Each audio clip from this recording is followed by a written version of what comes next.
22-degree arc. There's everything. I remember when we were in the Czech Republic, and Murad was pointing out the solar halos and a lot of atmospheric that you just take for granted, but then he'd explain about the hexagonal, basically Toblerone shaped or whatever the crystals were, and he'd explain what was going on in the atmosphere. It used to be a bit like, it was like going out on a day trip with them. It was great. It was always great when Murad explained things because of his accent. Yes. As well, he could make boring things sound really interesting because of the way he said it. Yeah. Well, I first heavy Egyptian. I first got sight of sun dogs in Peru, would you believe? And it was Morad that pointed them out to me. Aye. But he was always pointing things out to me anyway. He certainly was. So you just go, "Oh, have you seen this identical arc or whatever?" And go, "Oh, yeah." Okay, right. Just letting you know, we're all set. We are streaming and recording, so ready whenever you are. Should we turn our Microsoft now? Okay. Yes, your microphones, and you can keep your cameras on or not. If it depends. If you want to go out live to the world, if you want everyone to see your living room, then that's fine. So meeting. So we start the meeting now. Recording is on. Welcome everyone. Welcome online on Zoom, and to those on YouTube. We're online only whilst the COVID infection rates remain so high, but falling. So hopefully, fingers crossed. Council will review again for the March meeting. And we're hopeful we can go back to the QMH for our monthly meetings again soon. So thank you for joining this evening. We are also assessing the reopening up of Pex Hill, and we are hoping to make an announcement about that soon. Now this being a February monthly meeting of our society is designated as our Jeremiah Horrocks lecture. Jeremiah Horrocks is an old Liverpool astronomer. Search online if you want to know who he was. And we have a first this evening for the Society, as I'm delighted to welcome our guest speaker all the way from Canada, Professor Karim Jaffer of John Abbott College in Montreal. Happy to be there, virtually at least for now. Virtually for now. So Karim is the outreach coordinator for the Royal Astronomical Society, and is based at the at the John Abbott College in Montreal. Now, Karim is definitely one of us, being an astronomy enthusiast since the first astronomy outreach event he attended when he was just 11 years old and living in Pennsylvania. And I know we're all very much looking forward to his talk this evening, or this afternoon, if you happen to be in Montreal.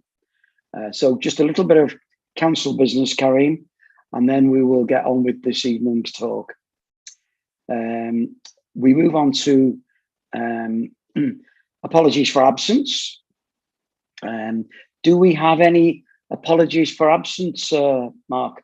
Yes, I had apologies from Anne Smith and also from, I did have one other one.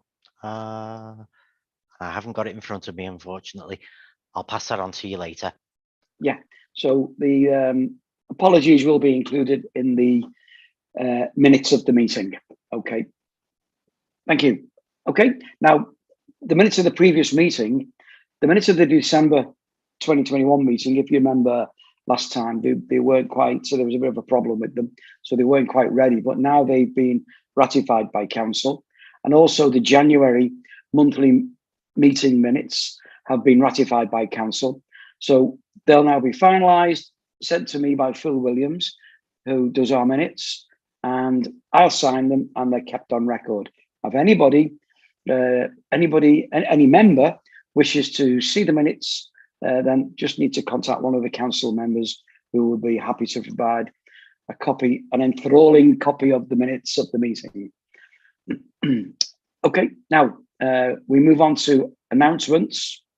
Now, first of all, a little bit of bad news and an update on Jaffer Egan. Jaffer Egan is still in hospital and isn't very well. It's not looking too good for Jeff, for our long-term friend and colleague, and so we wish him well whilst he's in hospital. Okay, so moving on that, and there are a few events coming up. So on the 25th of February from 5 p.m. at the World Museum in Liverpool, there's another stargazing event that we're helping out with. You book tickets via the museum website, or contact me if you would like to help out. And on March the 8th from 6 p.m. at the University of Central Lancashire in Preston, there's a talk by Kevin Bowman entitled Apollo 13, Lucky for Some. Now, Kevin's done this before, but he did it online. And I can tell you it's far, far better when you're in a nice lecture theatre with very, very good sound. It'll be booming out. So it's an excellent talk. Now, I'll put some links on how to book tickets on that a bit later on during the meeting. Some events I mentioned last month. Space, the universe and everything is at the Anglican Cathedral. The Night Sky Show is at the M&S Arena. They're both in Liverpool. The Practical Astronomy Show at Kettering Conference Centre. And those events have all the details. They're shown in our February newsletter. So if you dig out our February newsletter, all the details are on that. Just a little bit more, just one more thing from me. And it's coming up to that time of year again when we ask if any of our members would be interested in helping run the society. If anyone wishes to be considered for council nominations, then please let Mark Galvin know or contact any of the current council with your wishes, and we will pass those on to Mark. And we'll also be sending out an email about council nominations soon. And I'd just like to ask if anybody else has got any other announcements they'd like to make.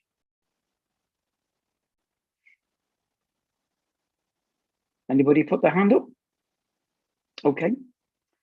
I shall move on then. Just one other thing. Council does attend meetings on behalf of the society. We have council meetings, and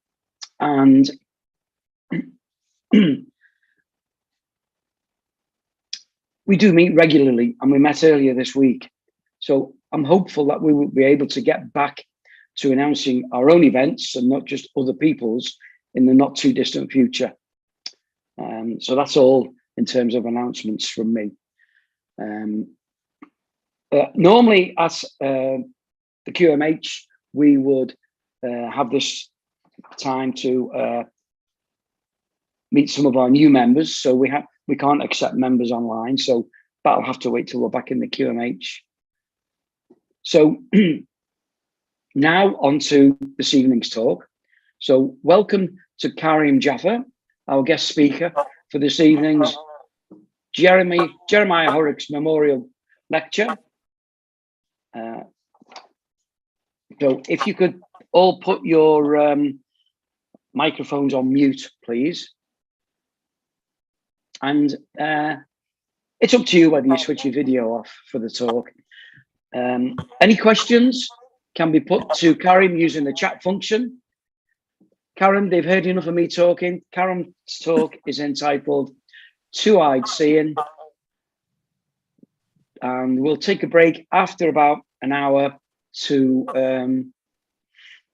give people a comfort break, if that fits in with your schedule, Karim. So I'll hand over to you. I can see you've already put the screen on. So I shall go away and you can carry on. Over to you, Karim. Thank you. Thank you very much, Steve.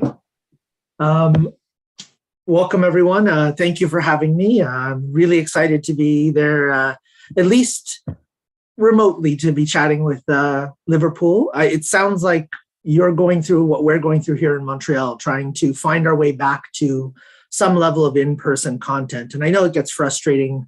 I'm glad that we've actually had this opportunity with Zoom. I am going to just stop for a moment. There seems to be requests coming in to take remote control of my screen. Should I be allowing that? Is there something going on, or should I just go ahead and let it go?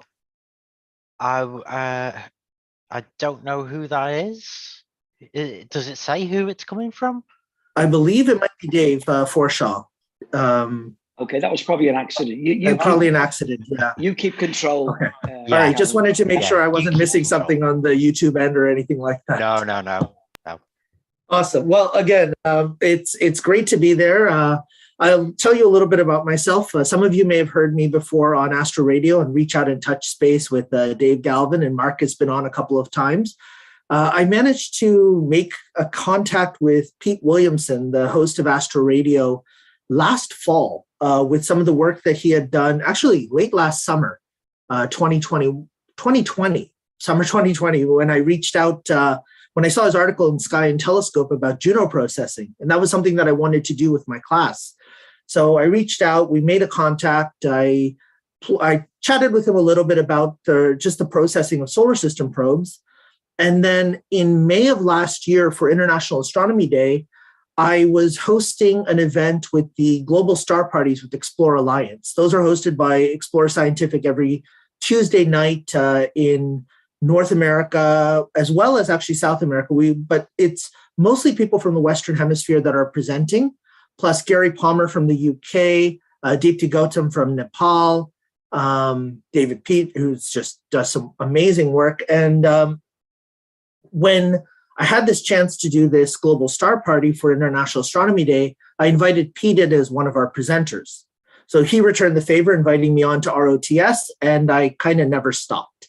It's been fantastic chatting with people especially from Europe, from UK, from Spain, from France, and getting to know a little bit about the astronomy outreach that happens in Europe and specifically in the UK.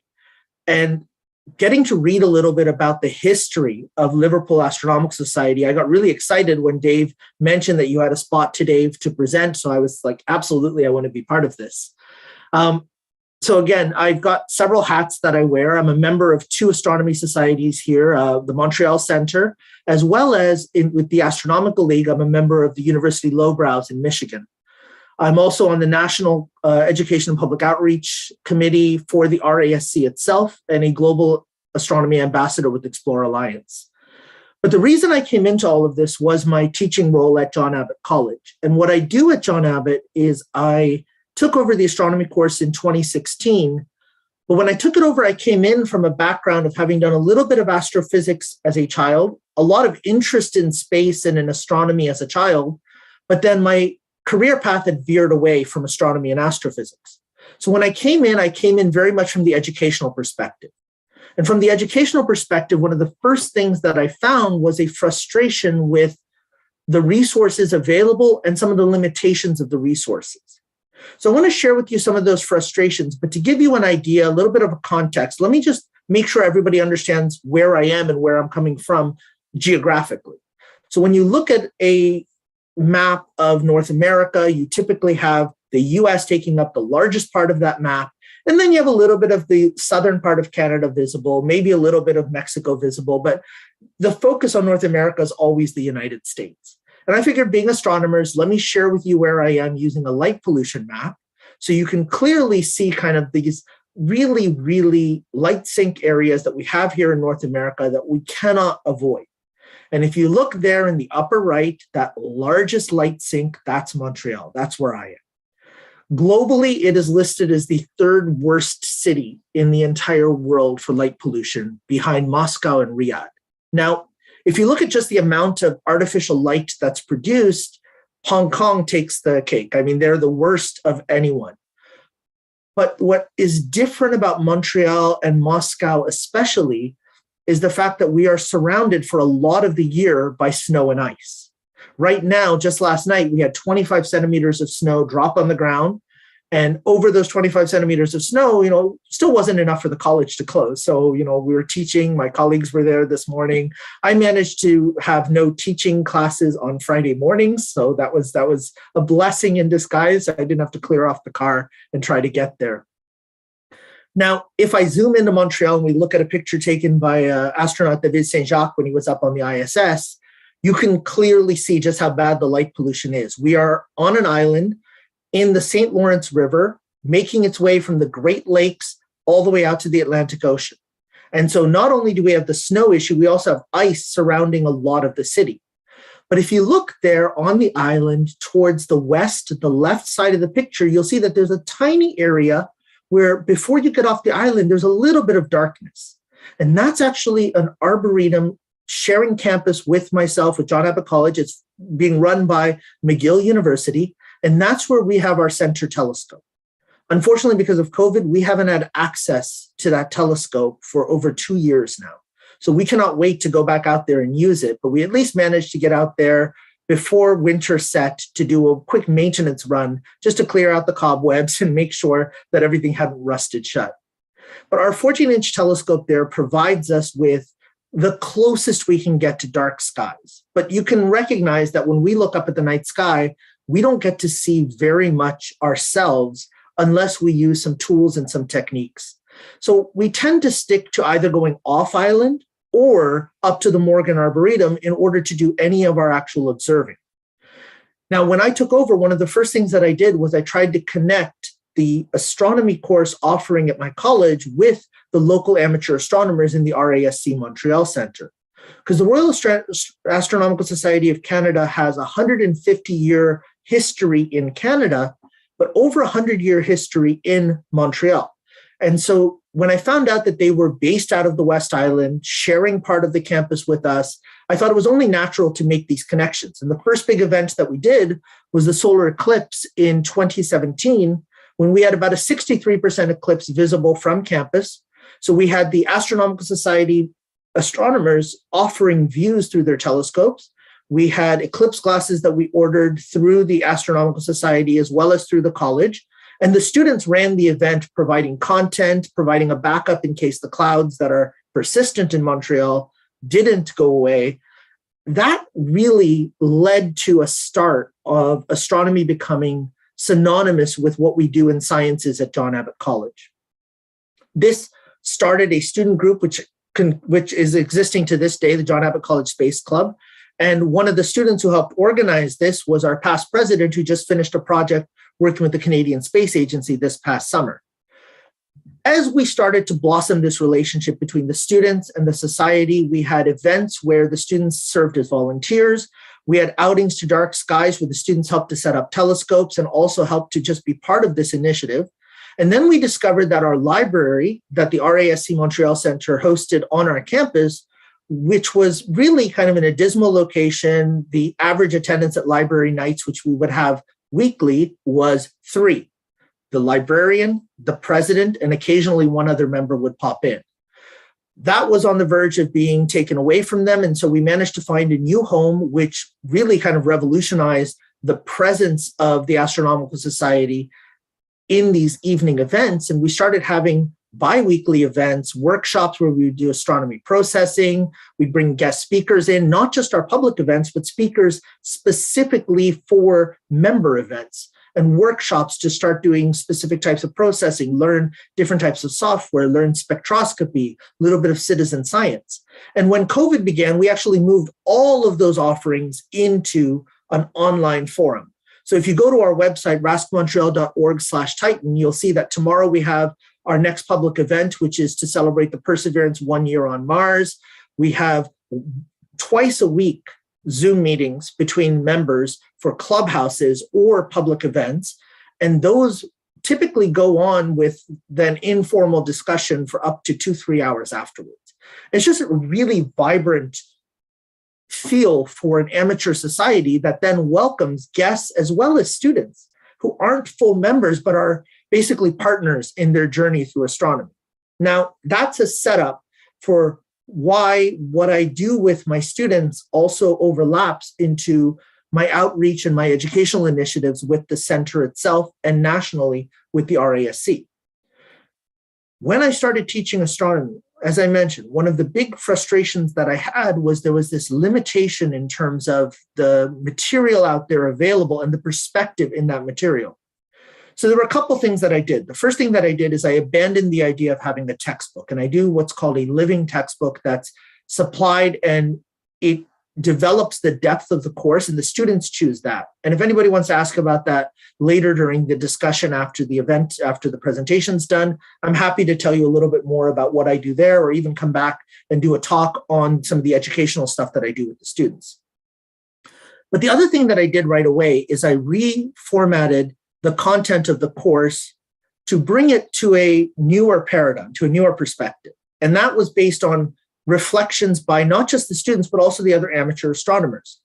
And one of the big things that I realized was the entirety of history of astronomy, the place where our view of the stars is connected to the students from more of a historical or a cultural perspective, was limited to the Greek and Roman mythology, into the European paradigm when the Renaissance happened and the rebirth of science, all the way into modern astronomy, which kind of ended at around 2000 when the course had stopped being renewed. So the first thing I did was bring in modern astronomy, but then the next thing that I did was try to learn as much as I could about ancient astronomy. And I brought in Chinese astronomy, I brought in Babylonian and Sumerian, a little bit of Egyptian. I brought in a lot of the content and the contributions of the Arab scholars, some of which was just destroyed during the Crusades. But we can piece bits of that back together into a holistic picture to give the students. But that was still leaving out one very large area, which was bothering me, which was how to bring in Indigenous content, not just from the Indigenous peoples of our region of Canada, but also beyond. And not just bringing that in for the students, but also bringing that into our offerings for public outreach and for education, because I felt that we needed to recognize that not only are we on here in North America, unceded Indigenous lands for the most part, we're also sharing the skies that have been observed by all of these ancient and Indigenous tribes for centuries, millennia. And if we don't give credence to the work that they did, observing and putting together an understanding of how what you see in the night sky connects to what's happening around you in nature, we're not doing a proper job of teaching astronomy. Because when it comes to our understanding of what kids learn about space and about astronomy, and even about science or about knowledge, most of that learning starts at home. And at home, where it starts from a cultural perspective, from a perspective from your roots, from wherever your family came from, whatever books you have available to you. And that's different from person to person. And the one thing that you want in a liberal education paradigm is you want a level of awareness that students are bringing different knowledge perspectives in when you start having discussions in class.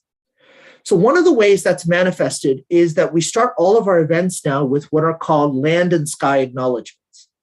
A few years ago, as a move to identify and show respect to our Indigenous peoples here in Canada, as well as in other parts of the world, we started having land acknowledgement statements at the start of events, at the start of meetings, to indicate that we recognize that the lands that we are on were taken care of by the Indigenous peoples.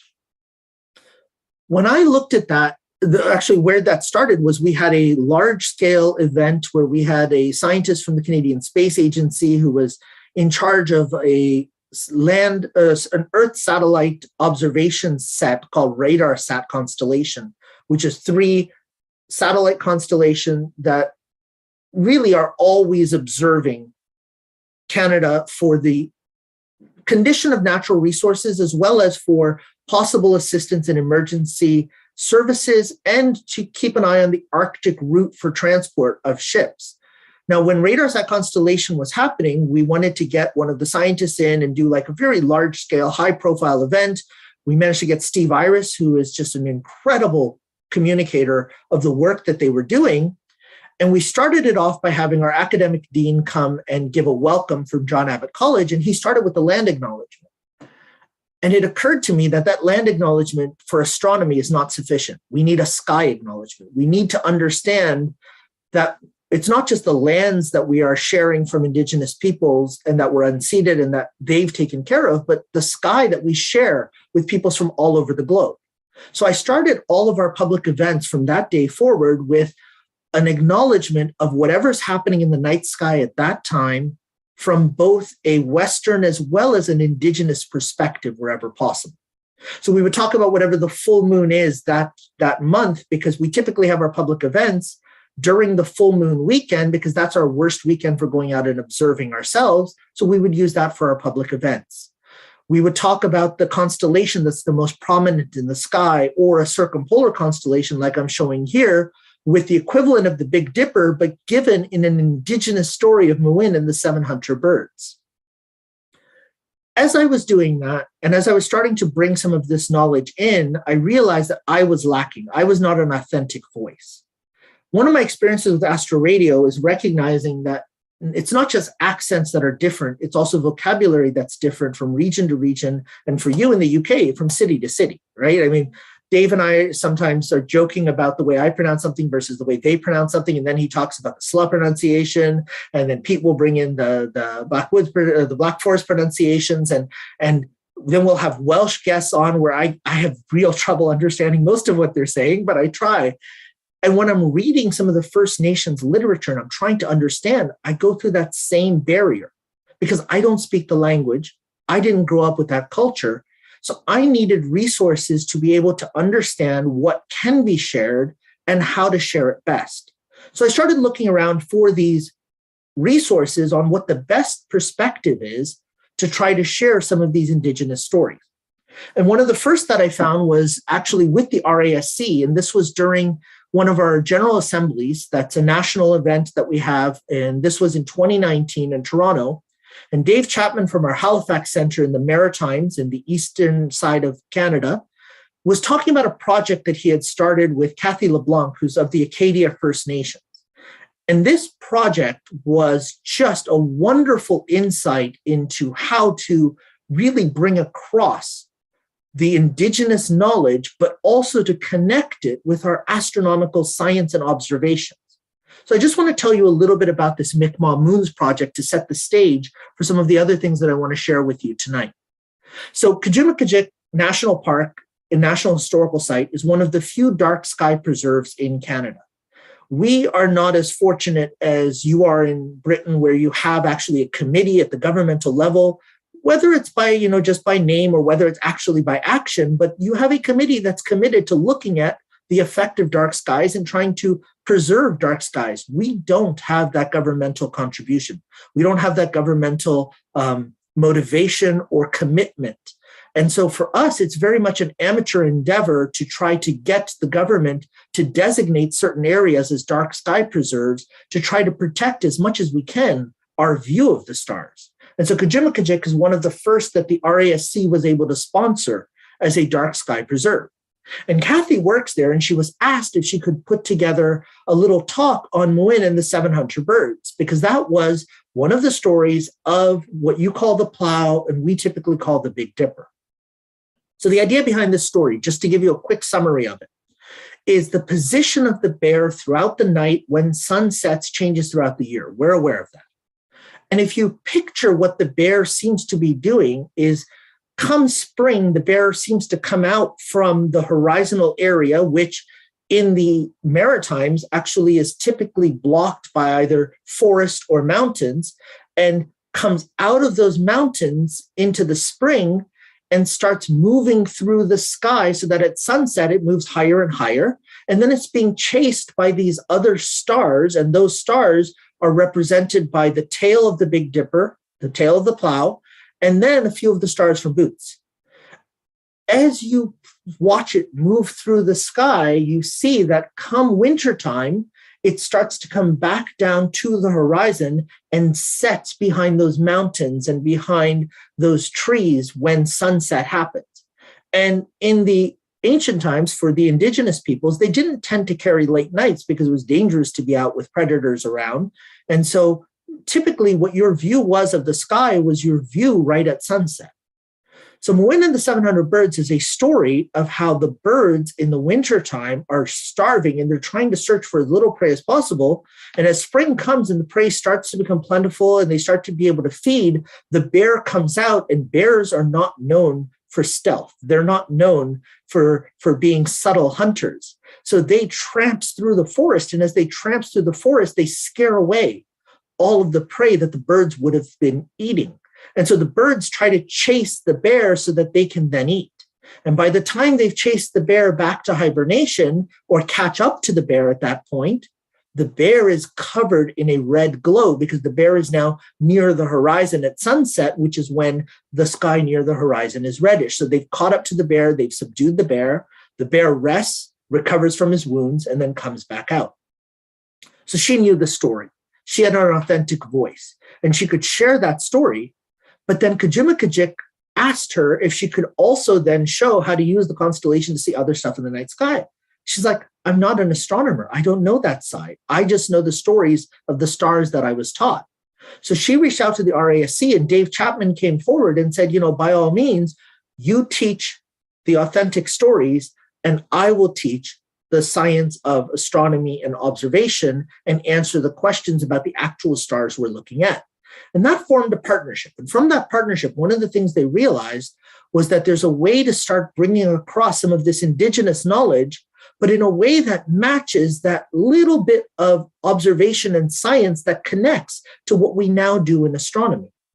So her perspective and Dave's perspective was to look at the indigenous stories, but also at the same time identify the connections to science and nature that we now know or can corroborate in those stories. So this started with the Mi'kmaq moons. And with the Mi'kmaq moons, what they did is they tried to share the reason why the full moon at different times of the year is referred to differently in the Mi'kmaq language. So at the moment, we are in February, we are in the snow blinding moon. And with 25 centimeters of snow last night, I can understand the term snow blinding. Next month, it's going to be the maple sugar moon because maple sugar is best tapped at that point because it's coming out of the trees really well. The trees are ready to burst and you can really pull out that maple and make sugar out of it. Right? And then every single one of the moons is connected to what you see in nature. But they're also connected a little bit to the science that you see. One way it's connected to the science that you see is if you look at the December moon, it's called the chief moon. From other indigenous peoples, they call it the spirit moon. And the reason they call it that is because that moon is at its highest altitude for the entire year during that month. Now, we know from our understanding of the orbits and the tilt of the Earth why the moon rises to such a high altitude in December. It's our shortest days. For the northern hemisphere, the sun is at its lowest to the horizon, and it sets the furthest south. It rises the furthest south. And so it takes the smallest arc, which means, by consequence, that on the other side of our view at night, the moon on almost the same angle of orbit would be at its highest altitude. And that's why it's referred to as the chief or the spirit moon. It's also up for the longest period because the full moon is visible from sunset to sunrise. And so the chief or the spirit moon is also the time when, because the nights are the longest, the elders of the tribe spend the most time directly within their tribal tents and reflecting, meditating, taking drugs, whatever it is that they're doing during that specific time in that specific tribe. But that really connects with where you see it according to what the actual orbits show you. The other neat thing is, because the moons line up with what you're seeing in nature, the awareness that we are on a lunisolar cycle and that we don't have 12 full moons in a year, we have about 12.37. As a result, every couple of years, every 2 to 3 years, you have a full moon repeat the name because when you look at nature, it's showing you the same thing the previous full moon showed you, not what you're expecting for the next full moon. So the idea of moon times being in sync and having that blue moon, that second moon in a calendar year, for here, it's a second moon in a natural cycle of what you see in nature. So the Mi'kmaq Moons project really stemmed from an understanding of this lunisolar sky or lunisolar cycle, which we see, in the Chinese and in other cultures. But it built that in organically, simply by looking at what's happening in nature when a full moon is happening. If we look at the Chinese zodiac isn't connected to any specific thing in nature. It's connected to a fable of a competition between several animals. And those animals, whichever one came first, was the first in the lunisolar calendar. Then the next year, then the tiger was the third place. And you move on and so forth. And if you read that tale, there's no real science in that tale. It's just a tale based on the way in which they interpreted this lunisolar cycle. But they start each new year at the same time, in the February, late January, early February, new moon. And so for us this year, that actually landed right around the quarter ecliptic event, which for Catholics is Candlemas. For us here in North America, we celebrate it as Groundhog's Day, right? You have May Day coming up in May, which is another quarter orbit event right in between the ecliptics and the solstices. And we'll talk a little bit about one of those a little bit later if we have time. But what I wanted to point out is these celebrations that we do are celebrations that are connected with nature when you look at the Indigenous stories. So the Hobbie, for example, which is an Indigenous celebration in British Columbia, they celebrate their new year during the first crescent moon after the first full moon of the year. So you have the first full moon of the year this year in about mid-January. So the first crescent moon happened on February 1st. And they celebrate it by identifying the shape of the crescent moon right after sunset. And it forms what they call a celestial scoop. And it's kind of neat because the kids of the Niska, they run around with their hands in kind of a scoop-like formation as one of the dances to celebrate. And what they do is they do a very large festival of offerings for a pleasant upcoming year, because that's their new year. Their new year happens right around that quarter in between the winter solstice and the vernal equinox. For the Mi'kmaq, remember I mentioned February is kind of the snow blinding moon? The snow blinding moon is named after Apuknajit, and Apuknajit is the spirit of winter. And they see that as the hardest month for hunting, for gathering, for surviving, for all walks of life, all animals. And so to appease it, they give an offering of food for safe passage into spring. And they hope that if the food is taken, the sun will rise the next day.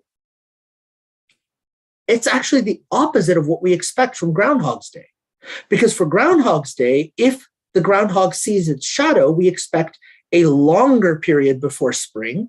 But for the Mi'kmaq, which were down near the coast, they know that the turbulence from the water and from the currents off of the ocean change the way in which the cloudscape happens compared to what we see in the central parts of North America, which is where Groundhog's Day is typically celebrated. So our full moon that we had, our snow blinding moon just the other day on Wednesday, here's a picture from Robert Hyman, one of our colleagues on Astro Radio. That moon is one of the ones that I have my students go out in the wintertime to try to take a picture of and to try to sketch and to try to see the details of, because it's hopefully a little bit warmer than it was back in January. And it actually is, which is, happy to say, because January full moon, we had minus 25 to minus 35 Celsius weather. Not a great time to go out and observe the moon, but here we're able to go and see the moon.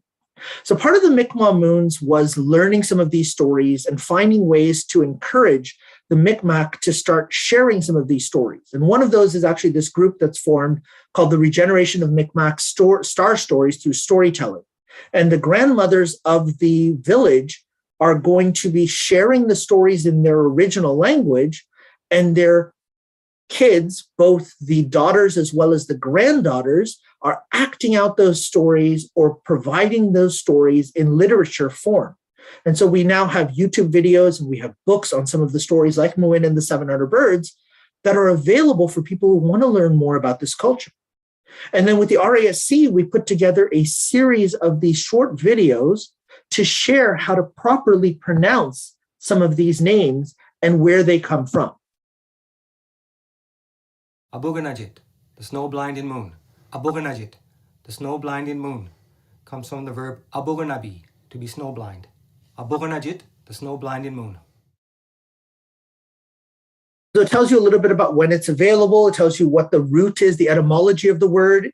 Not very deep or anything, but simply to learn how to pronounce it so that when you're sharing the story, you're doing it in as close to an authentic a way as possible. Now, that same Muin and the 700 Birds is referred to differently by other peoples. So the Ojibwe, the Anishinaabe, the star people that we have in parts of Canada and parts of the northern US, they actually name most of their kids names based on astronomy, on observations of the stars. In fact, a lot of their cultural dances and songs are named after what they see in the stars. So Gajibagajik, which is the revolving sky, that's the name they give for the circular dance they perform during a drum circle, a drum arbor. And when they look up at the Big Dipper, they see the Big Dipper a little bit differently. They see it as a fissure. A fissure is like a form of a weasel. And that fissure is one of what's called the winter and summer animals. So it's an animal that's out in both the winter and the summertime. Now, the fissure, Ochek, he was starving in the wintertime.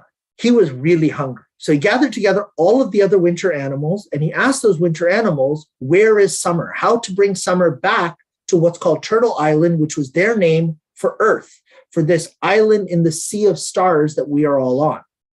And the other animals told Fisher that summer had been stolen away by the summer animals, and they had hidden it inside of the cabin, and they were protecting it. So Fisher came up with an idea, and he said, let's go and get summer back so that we don't have to starve anymore and be cold. Sounds like a really reasonable thing to do. But the other winter animals said, Fisher, Ochek, they're going to kill us. They're going to not let us get the summer because they're stronger than us, because they're the summer animals. They're well fed. We're all scrawny and we're all cold. So Fisher decided that he would sacrifice himself. And he said, look, right now, if things keep going, we're all going to starve. So I will go and get summer. You have to distract. So if you can cause a distraction to pull away the guards, I will sneak in and find summer and bring it back to us. So they all went up to Summer Island, and the smaller winter animals created a huge noise off in the distance and pulled the guards away. Fisher ran into the cabin, took out the bag of summer, and started running. But the summer animals realized what was happening, and they saw Fisher leaving the cabin, so they started chasing Fisher. So Fisher jumped into the sky to try to return back to Turtle Island, to Earth, with summer, and the summer animals shot him.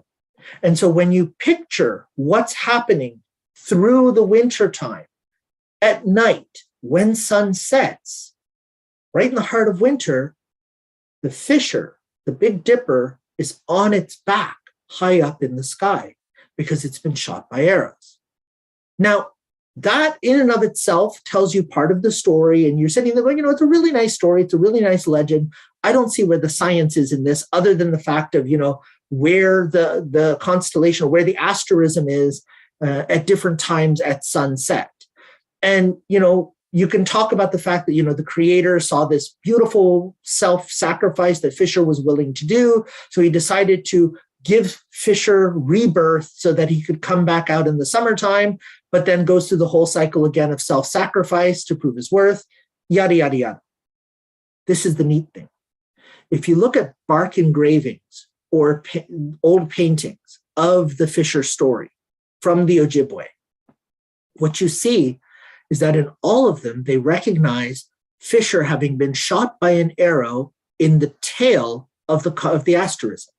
Now, that tail of the asterism, the specific place where the arrow is shot, is the same in every etching, in every story that you see where there's some sort of an illustration, some sort of a guide to tell you this story.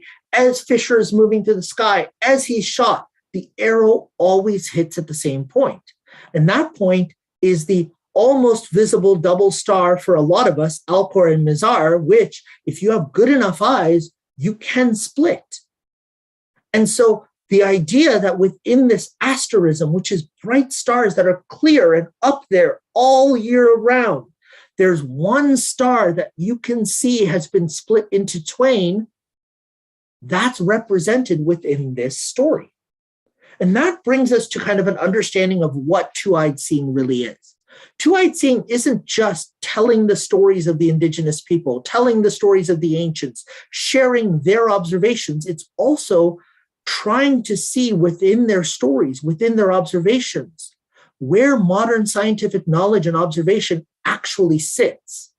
And that's everything from the connection to nature to actual observational evidence that they see specific phenomena that we now study and we now use in astronomy all the time.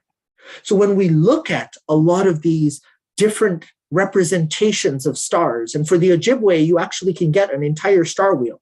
Those of you who use Stellarium, in Stellarium, there are now guides where you can choose, rather than looking at Greek constellations or Roman constellations, you can choose Inuit constellations from different groups. You can choose Scandinavian constellations, Norse constellations. You can choose Chinese constellations. You can choose South American constellations from different tribes, Australian constellations. So you can see a lot of these stories and start to understand what they mean in the night sky using our current tools that we use to navigate and understand the night sky through planetarium software. So I tell my students about their version of Orion, which is Wintermaker.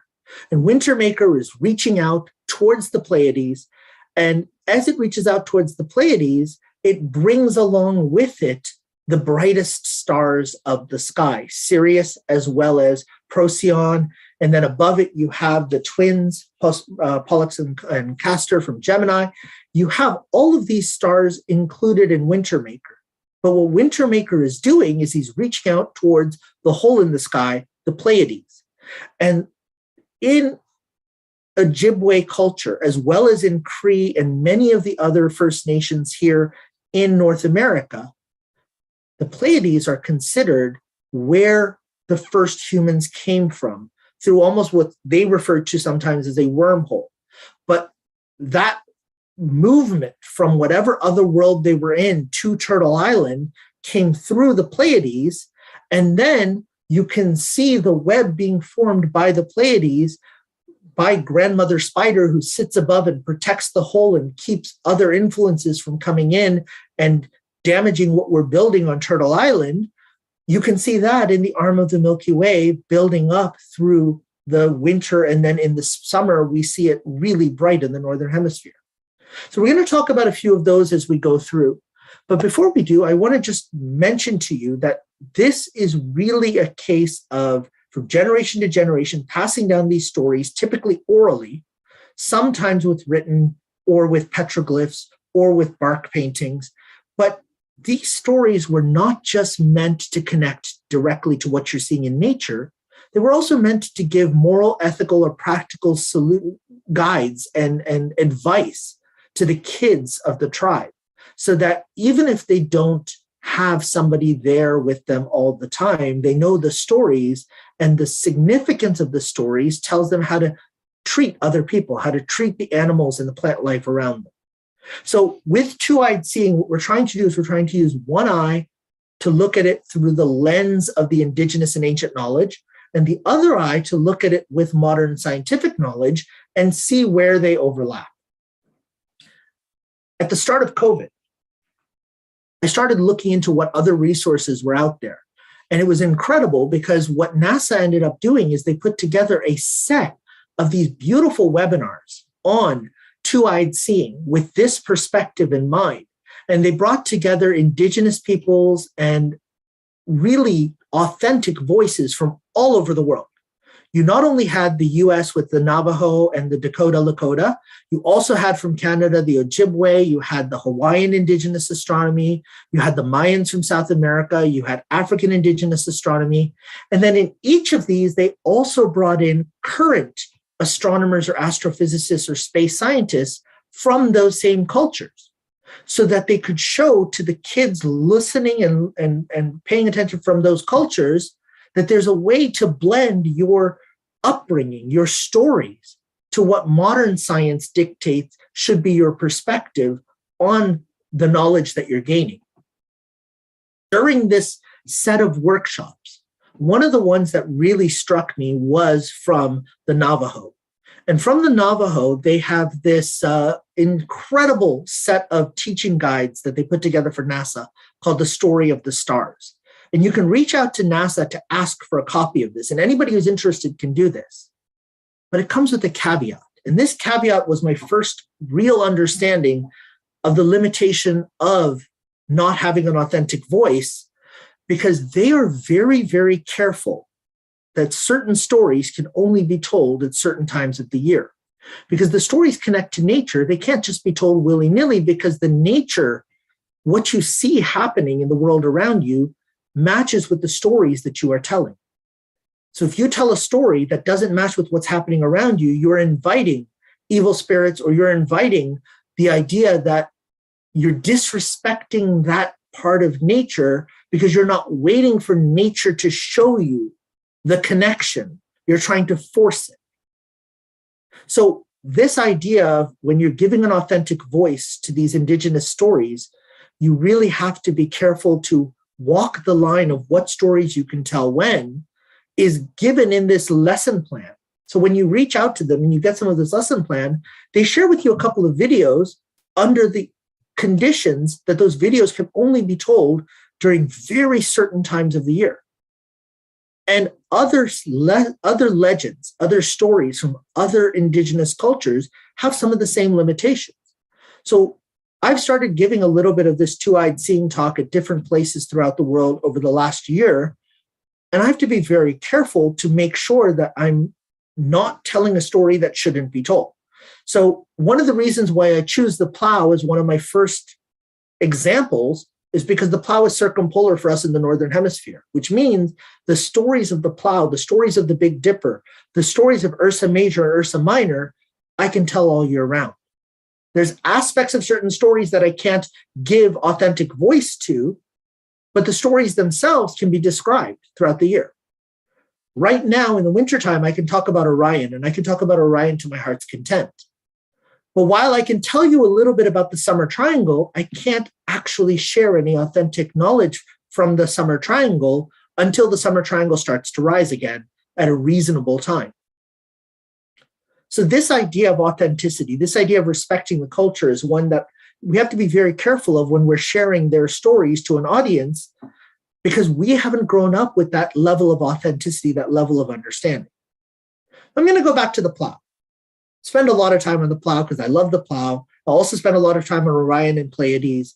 And the reason is those three really right now in the wintertime are the most dominant things that we go out and spend time looking at. So the Big Dipper is one of the first that I teach my students, because we can use the two pointer stars, Dubhe and Merak, to point to Polaris, our North Star, and get our guidance, get our bearings at any time of the year.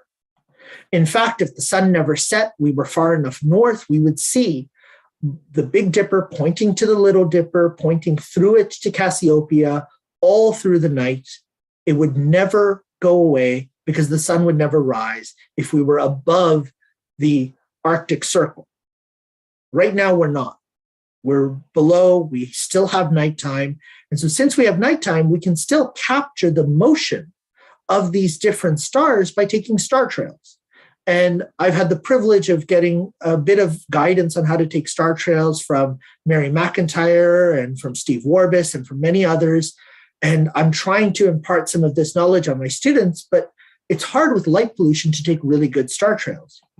But one of the neatest things about the Big Dipper is it's not just pointing to Polaris. We can use it to guide ourselves through other parts of the sky, right? So we can navigate with the Big Dipper. We can arc to Arcturus. We can try to follow it through to Deneb or to Regulus, depending on which time of the year we're at. We can even use it to try to find Hercules or to try to find Capella, the wonderful disco ball star. Navigating with the Big Dipper is incredibly important when you're starting to learn how to star hop and when you're starting to get an understanding of the night sky. It's very much the same when you look at the way in which the stars were taught to the indigenous peoples by the elders of the tribe. They would start with something recognizable, an asterism like Muin and the Seven Hunter Birds, or the Fisher, or the Plow, or whatever name they called it with at that time. And they would use it to guide to other stars, and the stories would link together.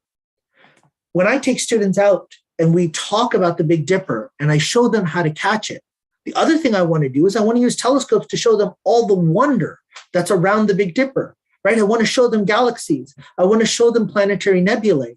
And I want them to walk away with an understanding of the science you can do at the Big Dipper. Years later, when I run into some of the students who don't go on in astronomy or astrophysics, don't go on in space sciences, they still remember how to use the Big Dipper to find other stuff in the night sky. They may not remember what's around it, but they remember the stories and they remember how to catch it through because a lot of them grew up with the stories. When I was a kid, I would get books on Greek mythology and Roman mythology, and I would learn about them. And when I was teaching the mythology of Ursa Major and Ursa Minor to my students, one of the big things that stuck with them, and we had a whole conversation about this, was the difference in the story between Ursa Major and Ursa Minor from the Romans and the Greeks, because we tend to overlap them, right? We tend to say the Romans and the Greeks, that's the origin of Western science. But they have very different origin stories of these two constellations. And they tell you a little bit about the actual culture and the paradigm, the way in which women and men were seen in the two cultures. So just briefly, from the Roman, we know Zeus fell in love with Callisto. And with Callisto, they had a son, Arcas, who grew up to be a fantastic hunter. Hera, in her rage of jealousy, when she found out about Callisto and Arcas, she turned Callisto into a bear and set Callisto loose in the mountains that Arcas hunts in. Arcas came across this bear and he shot the bear a mortal wound, and the bear began to turn into his mother, and he realized what he had done. And he cried out in anguish. And when he cried out in anguish, Zeus quickly turned them both turned Callisto back into a bear, turned Arcas into a bear as well, and pushed them up to the heavens to protect them from Hera. So now they were up in the sky. Hera couldn't get at them, right? Hera can no longer exact any more revenge, but she was unsatiated. She was still angry. So she went to Neptune, the god of the sea, and she said, "Do you see those two bears? You cannot allow those two bears to swim in your ocean. They've offended me. I want them punished. You cannot allow them ever to sate their thirst and to sate their heat and to cool off in your ocean."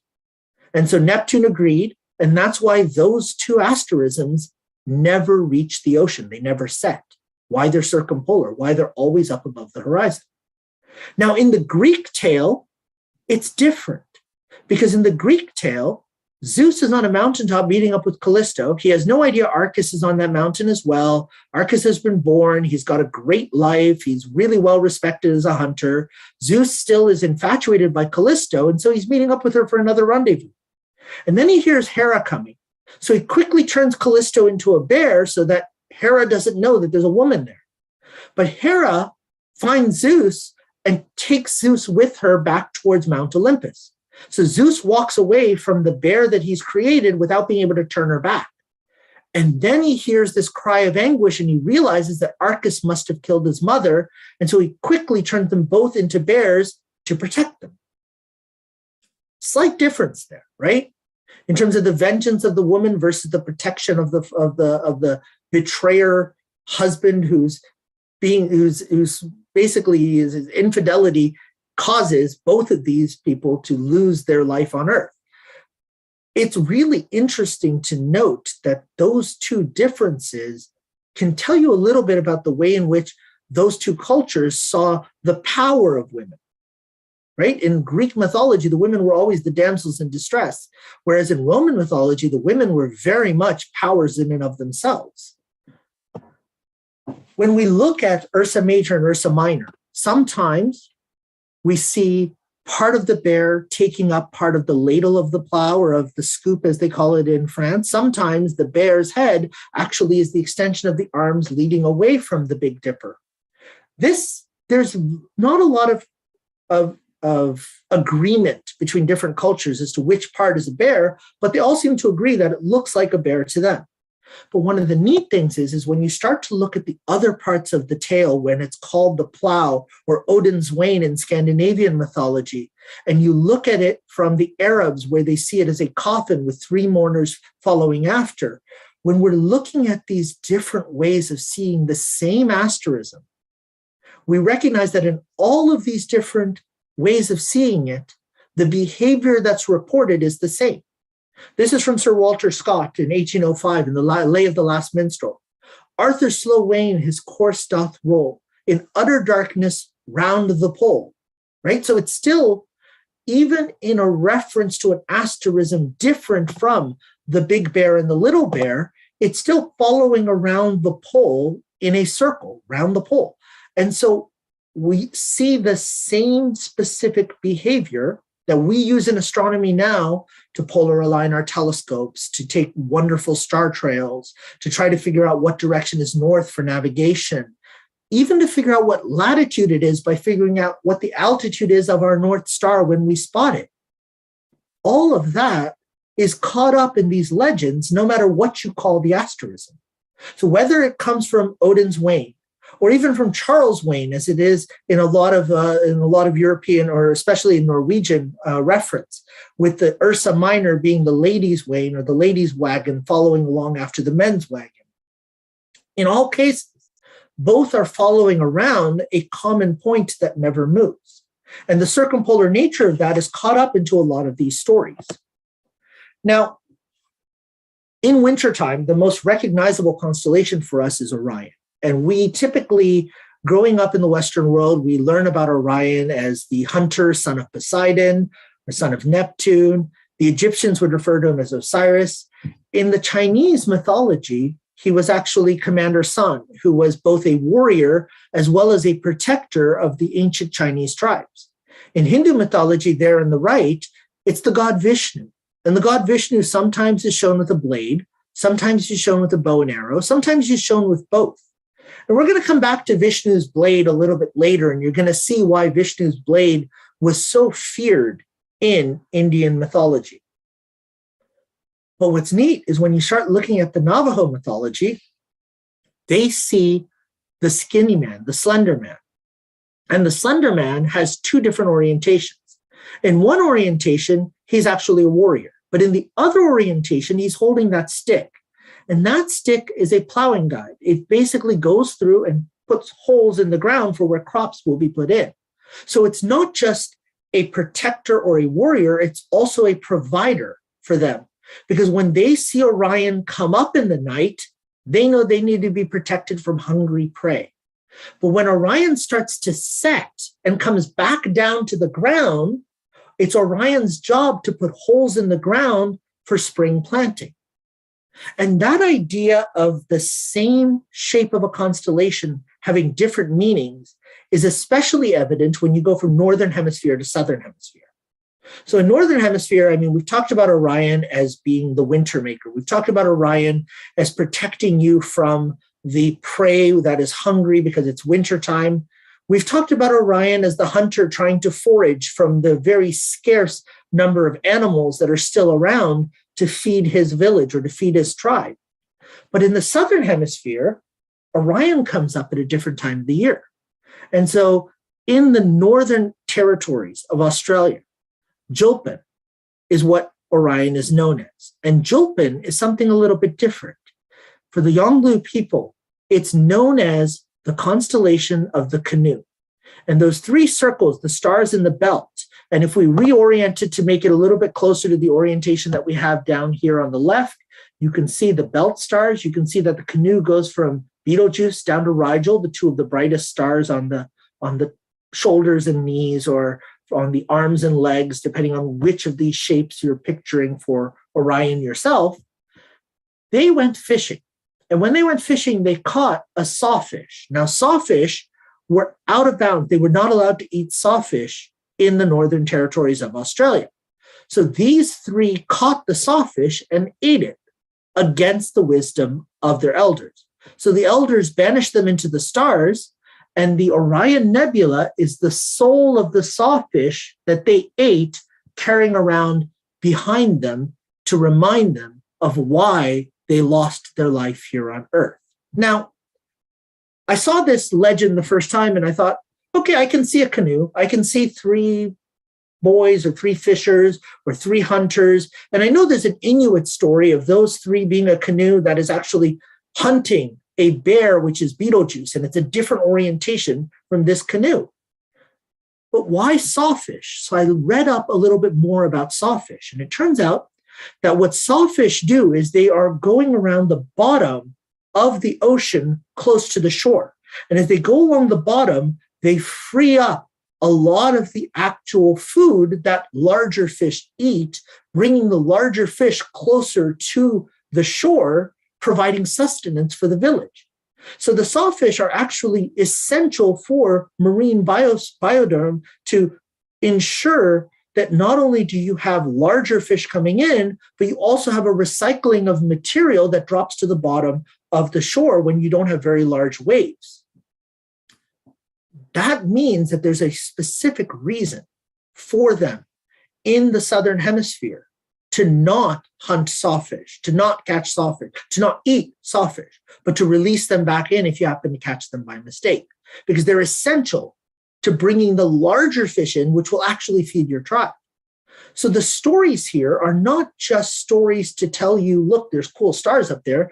They're stories to teach you a lesson about what is necessary to survive long-term as a village down there by the shore.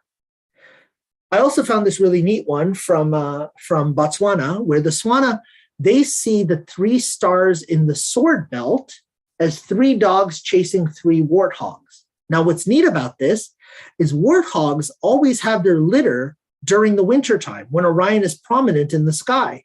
And the litter of a warthog is typically three at a time. It's a really cool zoological reason, but it's just kind of neat that they recognize the three stars as warthogs, and they know that every warthog that raises the litter typically has three, so it really connects to what they see in nature around them at that time of the year. Now, before we take a break, I just want to mention to you what I do with my students with this idea of two-eyed seeing. And what I do is I give them this beautiful graphic of Betelgeuse in Orion. And it shows you in many different cultures where Betelgeuse is on a different representation of either the same stars, such as in Western and Arabic culture, slightly different sets of stars, or very different sets of star arrangements as it is for the Chinese for General Tso. And so with this, I tell them to look up and read some of these stories and then find another star in another constellation and tell me the story of that star from a non-Western perspective. And so one of my students last winter, Sophie Dillon, wrote this beautiful one about the star Sirius and how the rising of the star Sirius, the Heliacal rising, marks the beginning of the new year in July, because when it's there right at sunrise, it tells you that the Nile will begin to flood. And when the Nile begins to flood, you have to pull back from the Nile, but it also brings you the fertile soil that you can then use to move forward because you now have a way to plant and grow crops for another few months before the dryness comes back in. So the annual flooding of the Nile is marked by those specific stars.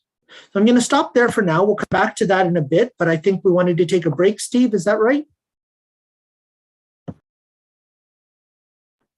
Sorry, Steve, you're muted.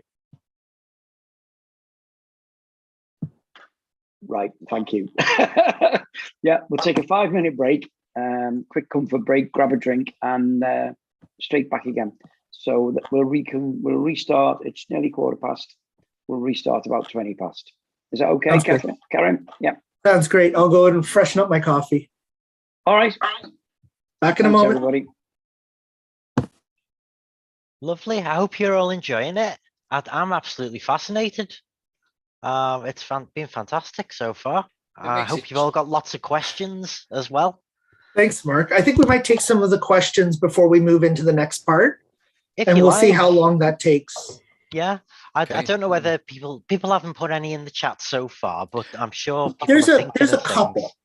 There's a couple, but yeah, I think one was Steve was asking about the temperature, so maybe I'll talk about that when we get back. Yeah, I think Jared asked, didn't he, if it was what did he say about observing in the cold temperatures of the winter? Do you actually go out observing? Yes. You talk of -20 at times, Karim. that is cold. We say what, -5, -6, I think -8 on one occasion, but that's nothing, is it? Yeah. And is it when you say -20? Is that with the wind chill or without? No, that's without. The wind chill's on top of that. So I ended up with Celsius or -20 Celsius, -20 Celsius. And we ended up for about a week and a half in January, when I had my students wanting to go out and take pictures of the moon and to do an observation of Orion. We ended up every single night, it was either cloudy or -30 plus with the wind chill. So I basically told them, no, you're not doing it. I'm extending this observation into March, and we're going to wait for better weather. But some of them still went out, because once they know what to look for, they want to look, right? Because once you start to catch the bug, I have one student who every single clear night, at some point in the middle of the night, he sends me a picture of something and asks to confirm if that's what he's seeing. Whether it's the moon, whether it's Orion, whether it's Sirius, whether it's the Pleiades. He tried his best to get Gemini, and he did get Castor. He actually managed to get the whole winter hexagon at one point, but he didn't realize he had all of it, because he didn't realize how far Capella was from the others. That's it with the winter constellations. The summer triangle is another one. It's such a wide field of view, and you might know individual constellations, but not sure which ones belong to the triangle. Or is it the winter? We have the winter hexagon now. I think exactly. Patrick Moore came up with this one, I believe.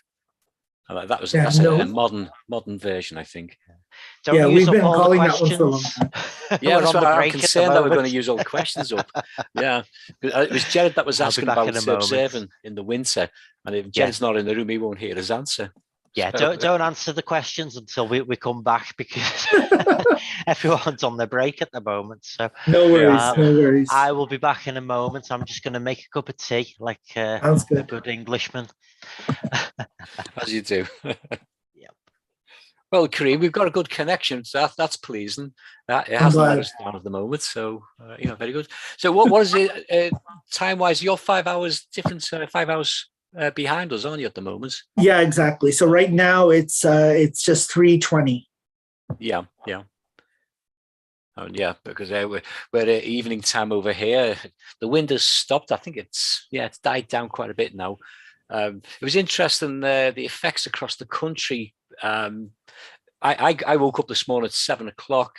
It'd been quite rainy and windy during the early morning 3 a.m. And by the time I was going to work, it calmed down a little bit. And that eye of the storm was passing over, I believe. Yep. And London hadn't had the worst at that point. So by midday for here in Liverpool, we were just starting to get the winds building up again as the next portion of the annulus was passing over. London hadn't received that second wave, but the damage that was done, if you know of any of the London tourist sites, you've got the... I see the roof was ripped off completely from the O2, eh? Yeah, that's right, yeah. So that's a lot of damage is done there. Up and down the country, it's been bad. South Wales had it pretty bad as well, but they got it before London, as it moved across the country. I did see some amazing footage. I mean, I know it's bad if you're there and it's happening to you, but it's how dynamic the weather pattern is. A wheelie bin was actually hovering in the air due to the vortex. You can imagine the difference in the heat currents. As it would rise up and then it would drop down, but actually never hit ground again. It was just constantly going up and down on this vortice in the pattern. Of course, trampolines. My friend had the next door neighbour's trampoline land in his, basically his run-off shed, his run-off observatory roof. It's wedged between his fence and his observatory. So he's got to sort that out. Yeah, but the good news is he's gained a trampoline that he didn't have before. He'll find whoever's it was and pass it back to them, I'm sure. Yeah. I'll be back in a moment. I'm just gonna go warm this up quickly. Cheers. Yeah, one of the comments that was made. One of the comments that was made. The next door neighbour, he said, "Are you not going to tie down your trampoline?" And they said, "Why?" He said, "Well, the big storm's coming in." And they said, "What storm?" So I don't know what planet they've been living on in the last couple of days, because it's been on the news, it's been in the media, and they are totally oblivious to it.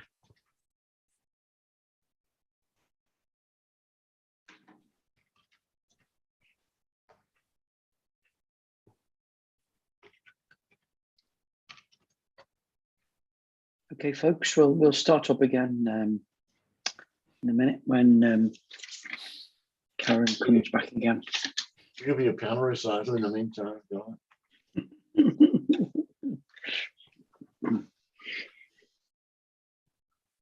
Perhaps not. What was that, Dave? Didn't hear that. I said I could give you a piano recital in the meantime. Hey, why not? How about something stormy? Something stirring chords on that piano or something like that. Something like you get in early cinema. Well, yeah. Yeah, that sort of thing. Oh, she's lovely. Yeah, that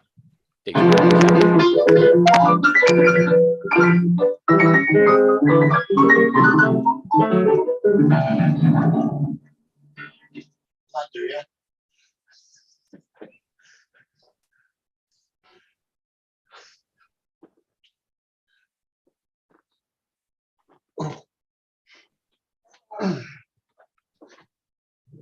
Did you hear that? I did. It was rather rather stormy there. Yeah. I could feel the bins blowing down the road. Yes. Didn't want people to... I was thinking more of a bit of stereo music from the Planet Suite. Holster or something, I didn't want people to be throwing up. We'll just keep the camera still then.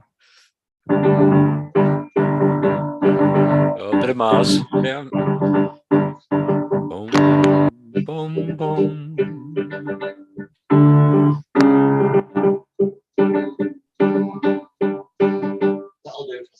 That'll do. Well done, Dave. Yeah, Dave. We were saying about the Czech Republic earlier on. Yes. Who was we went to the one of the museums, and the piano. You played the piano in the bed. Yeah, that was who was that? Marla's birthplace. Marla's birthplace. Yeah. That was a good recital as well. I remember that one well. I actually got that on video, I think. I've still got all that video. The glass blowing. Remember we did the glass blowing? I could see people were in tears at the end of it. Yeah. Can I just jump in there? Certainly. Steve, yes. Karim's going to answer a few questions when we resume, and then carry on with the talk after a few questions have been answered. Okay. So, do you want to pick the questions up, Karim, or do you want me to read them out to you? If you want to read them out to me, that'd be great. Okay. Well, there's one here from Steve Southern. So we'll restart again. So welcome back, everybody. If you've got your drinks and you're sitting comfortably. There's plenty of Roman and Greek gods up in the night sky. Do you see any gods in other cultures? Absolutely. And one of the things is a lot of the gods that they talk about are the sun and the moon, and they refer to them in different ways. I know the Greeks refer to them as Apollo and Diana, but when we talk about, actually here, let me see if I have it. I have it actually coming up later. It's Moan and Lisa from the African tribes. They refer to them as two hermaphrodite gods that sometimes they say Lisa is the husband and Mao is the wife. Sometimes they say that they're both two parts of the same being, but that they created the earth, they created the life, and then they went off into the sky to rest after and just look after their creation. And their creation became very arrogant. And especially one of the monkeys came out and said, I can create life. This isn't anything special. I should be the one you refer to as a god. And all of the humans started believing the monkey and saying, yeah, okay, you can create life too. This must have been you that created all of us. And so Mawan came back down and said that, you can't create life. I dare you to, because it's only I that can. So the monkey went to a tree and carved out a being and put the being on the ground and said, there, I've created a being.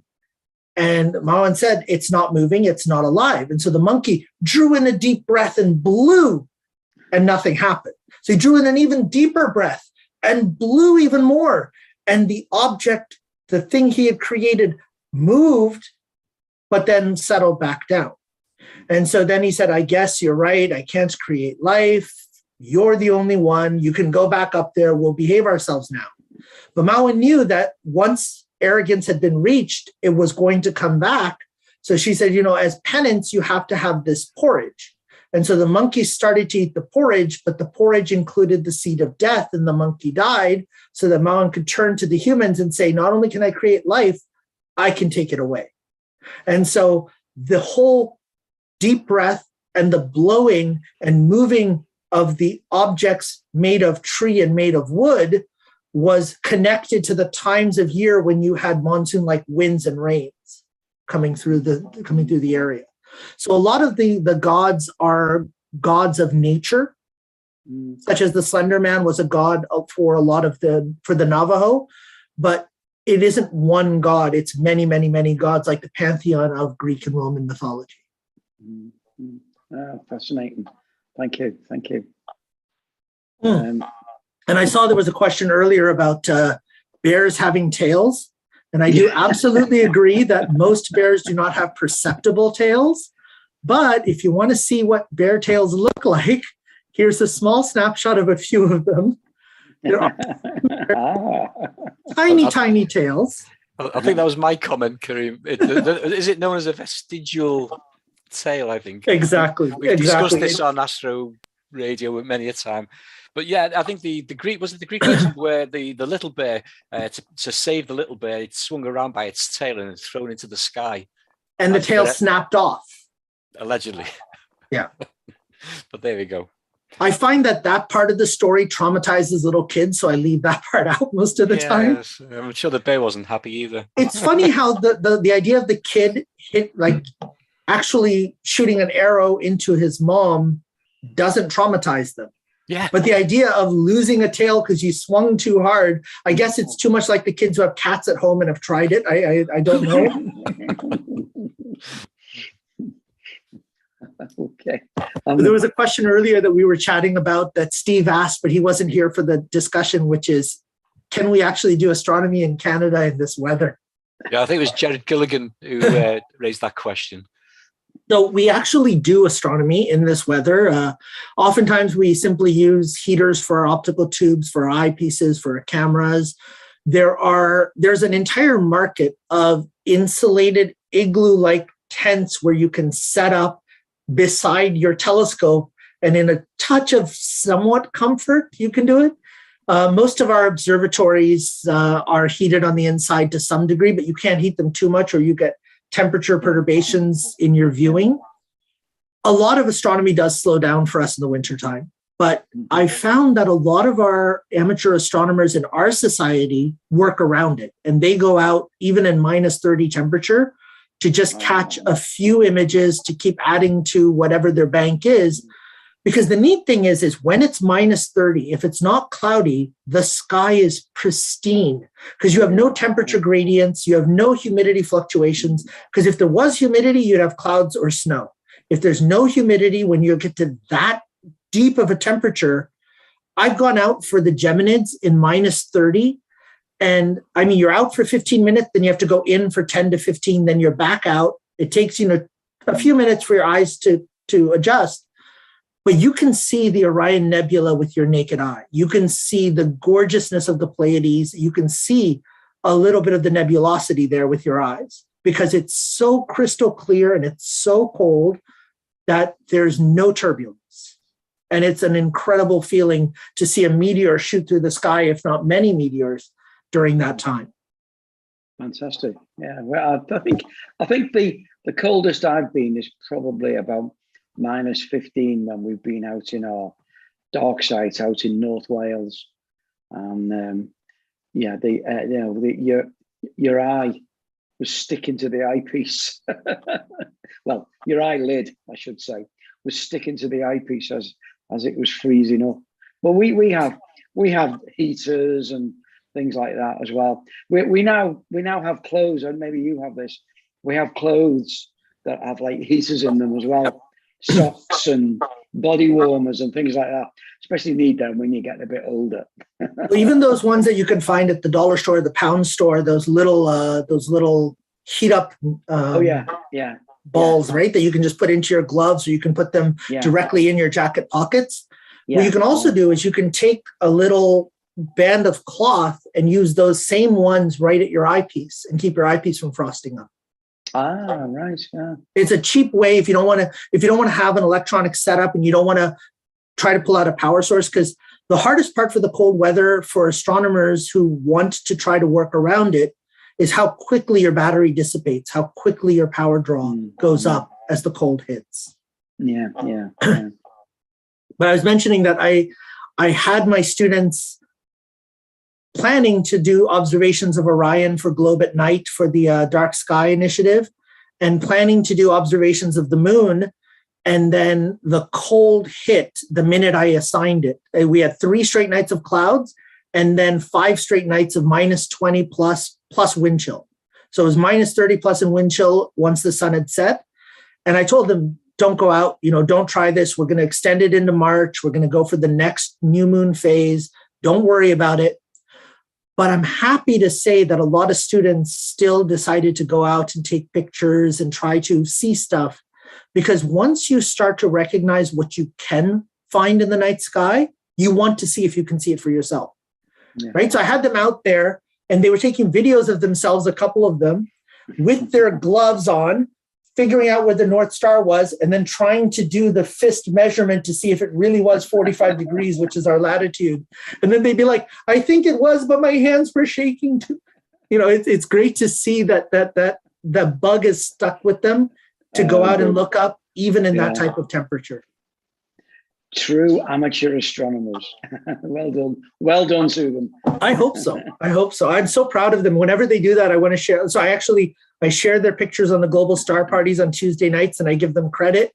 And so they watch as like an entire global audience hears their name read out, and they see their picture of Orion with some light pollution and some trees. But it's still, that's what all of our first pictures were, right? Yeah. All of our first pictures was of the one thing that we think we recognize and trying to catch it and then understand how to make it better as time went on. Yeah. Good. We've got one more question, then we'll go back to your talk. Yeah, is that all right?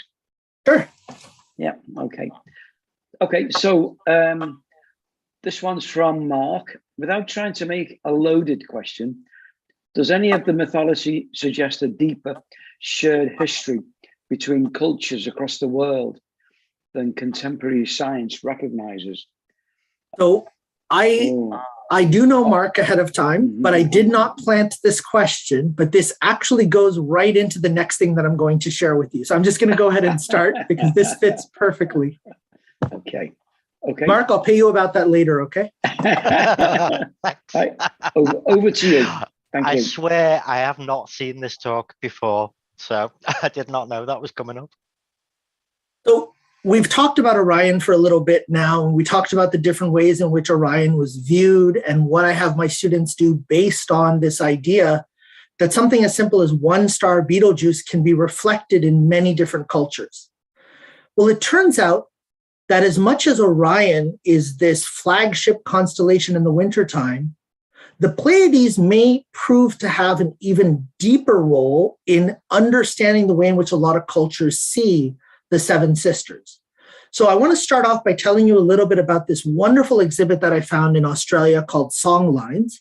And in Australia, the Seven Sisters story is very similar across the entire country. It's the idea of seven sisters from a village being chased after by either a wizard or a chameleon or a demon in disguise or just a pervy old man, but they're being chased after and they're trying to evade this one wizard who is trying to capture all seven of them. And in the stories of the song lines, you see the same basic story in different indigenous tribes all across that continent. But it changes with respect to specific moments during the story to match the local geography, explaining how a stone carving or a stone formation had happened, or explaining why one area was a desert while another area flourished, explaining why there was an underground well in one spot, explaining why the cliff side of the shore became incredibly narrow, incredibly steep in one area, but very, very gentle in another, all based on this story of songlines. So I want to take a few moments and just give you from their own exhibition from the First Nations in Australia, the Aboriginals, what songline sounds like. Can you hear that?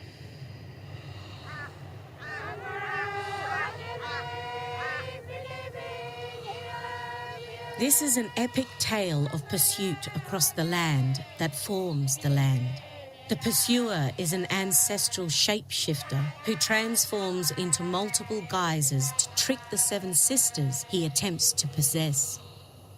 Sometimes he appears as desirable bush foods, a fig tree, a quandong tree. At other times, he appears as the wind, a snake, or a male body part. It is a saga of mythological dimensions and meanings. I'm the big sister. We're the seven sisters.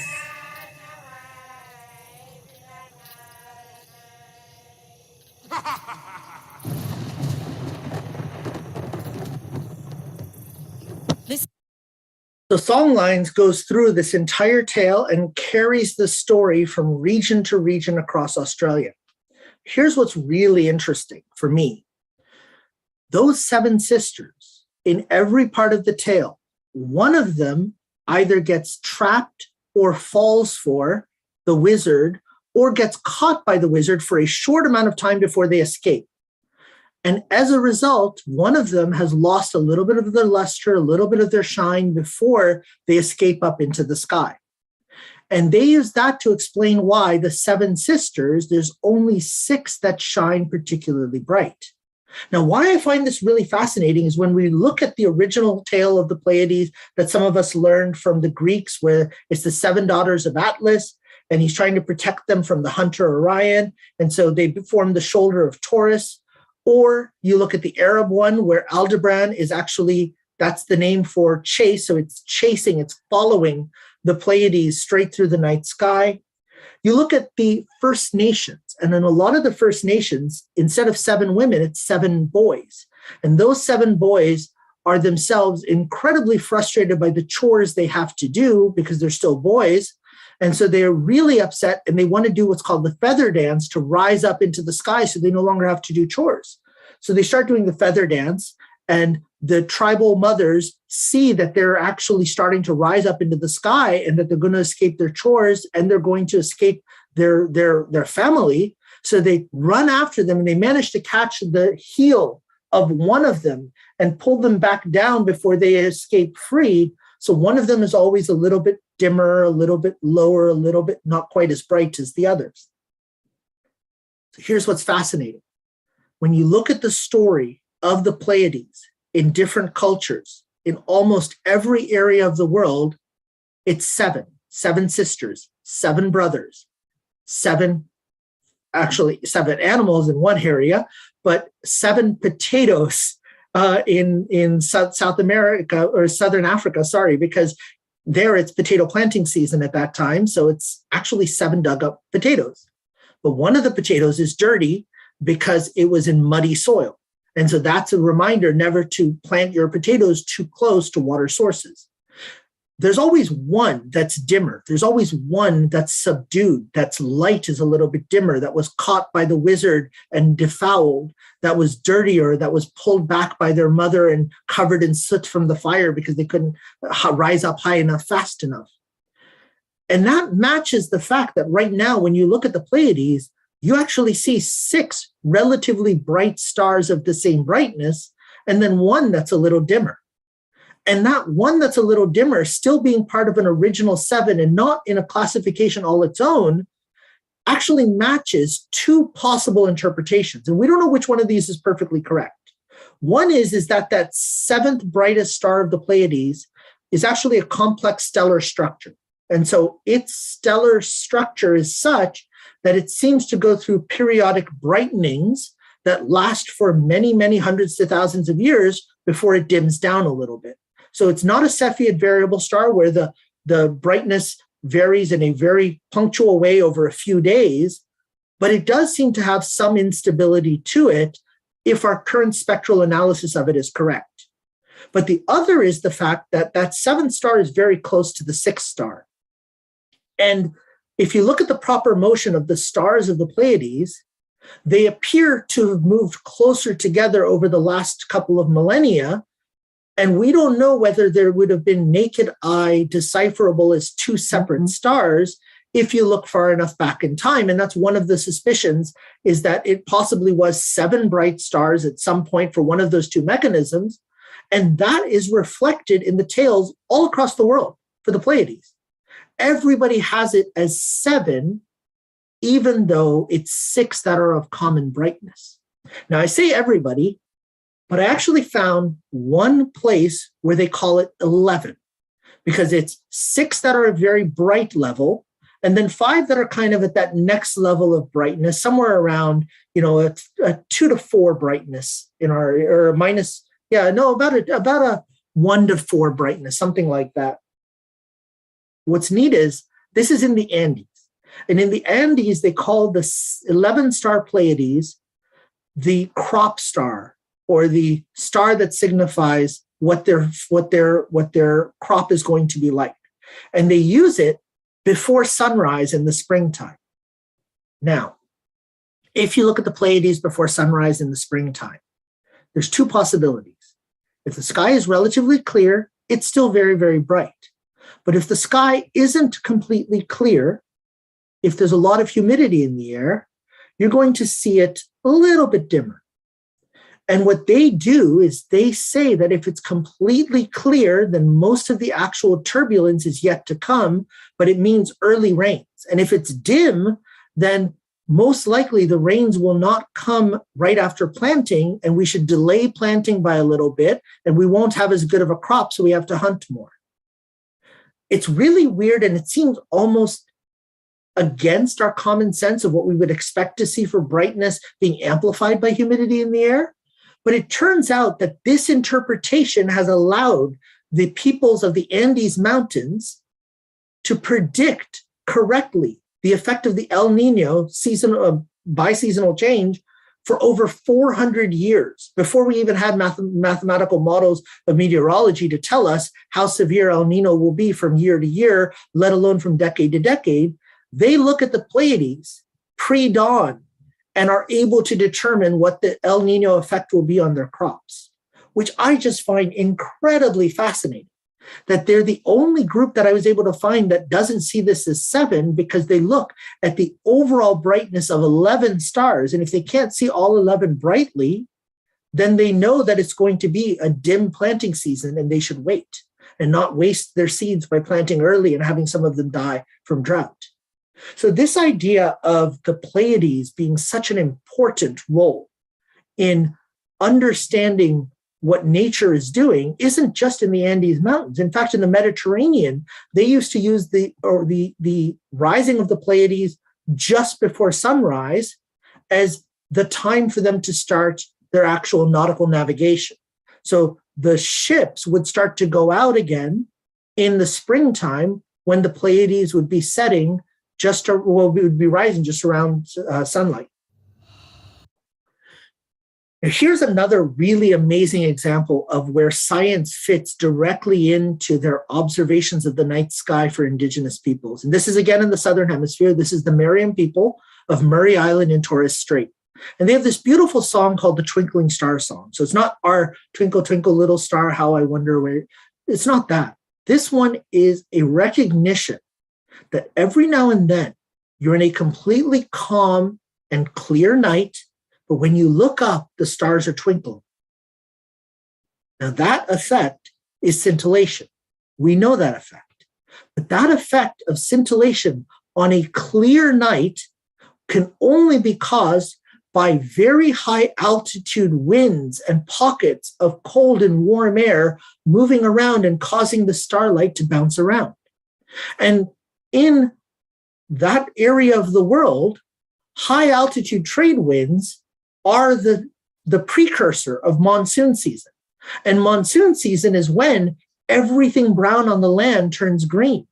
So when you see on a calm night the stars high up twinkling, it tells you that it's about to be monsoon season. So you prepare for new plantings. You prepare to harvest the yams because they will not survive the monsoon rains. Yams you only put in when there's very scarce water because they will grow off of scarce water supply. This is wonderful because this tells us that there's a recognition early on the observations of what stars are doing to the actual effect that it has on the climate and on meteorology, just like what the Andes people were doing with the Pleiades. And we can even see that ourselves. And I saw earlier, Dave Forsham was showing pictures of the moon or the sundogs that he had just a couple of days ago. Mary McIntyre posted these beautiful pictures on the same day of the solar halo and the lunar halo, the 22-degree halo that's caused by the ice crystals in the upper cirrus clouds that are hexagonal shaped. When they're at a flat orientation, they cause this 22-degree halo. And then a couple of days later, she actually managed to catch a sundog coming from that halo, even though she couldn't see the halo itself. And the sundogs and moondogs, those trace their origin to observation and to name way back into ancient times. Now, I tried to trace through where sundog and moondog originally came from. And some of the etymological origins was this idea that it's points of light that are dogging the sun or dogging the moon because they won't let the moon go, they won't let the sun go. They follow it in the exact same altitude as the sun and the moon is for a long period of time. But normally they're more visible when they're close to the horizon. And when we look back, we actually see that Aristotle made comments about sundogs, actually, about two mock suns that rose with the sun and followed it through the day. In Newfoundland, when the British first settled in Eastern Canada, 1843 was labeled the winter of the three suns because sundogs were always out because it was such a cold time, but with clear skies that these high clouds stayed. And in the War of the Roses in the UK, 1461, Edward IV had troops that were incredibly scared by this apparition of two sundogs to either side of the sun, but he convinced them that those 3 points of light were actually the three sons of the Duke of York, and they won that battle as a result. So oftentimes the observations that are made are not directly connected with what the precursor is. But when you start looking up the way in which sundogs were used in the Ancient Farmer's Almanac, for example, in the US, or the way sundogs were used in meteorological analysis in ancient Greek literature, it was always a portent for coming storms. And whenever you had a prominence of sundogs, it meant that you had such cloud formation high up that you were bound for a very large storm and very heavy winds. And as I understand, you're experiencing that today and yesterday. So the portent of the sundogs and moondogs is this incredible climactic behavior. Now, I mentioned this, and for a lot of these types of observations, you're able to go back through literature. You're able to go back to the times of Aristotle and the work that was then deciphered and translated into Arabic and then translated into English or Latin at some point during the Renaissance. Some of the stuff, some of the actual observations are more recent, and you can find them in literature. Others we've already talked about. You can see oral traditions and oral stories handed down from generation to generation around the campfire by the indigenous peoples. But every now and then you come across a group of people that were wiped out completely, where there was nothing left behind to tell us what they understood except for the actual architecture that they built. And so the whole field of archaeoastronomy is this idea of trying to use the knowledge that you can glean from the architectural sites left behind by ancient civilizations that have been wiped away, Chanquillo in Peru, the Ansazi in New Mexico, and even Stonehenge, using some of these to try to understand what the purpose was and what observations had been made.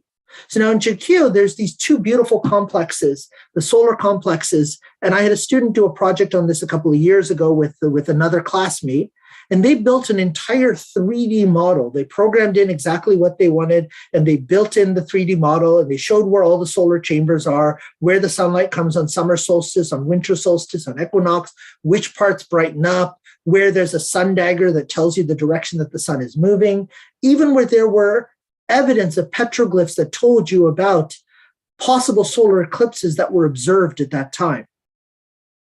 But the part with Chanquillo that sticks with me is this set of stone teeth on a mountain, very, very low mountain, low hilly area, but with mountains in the background.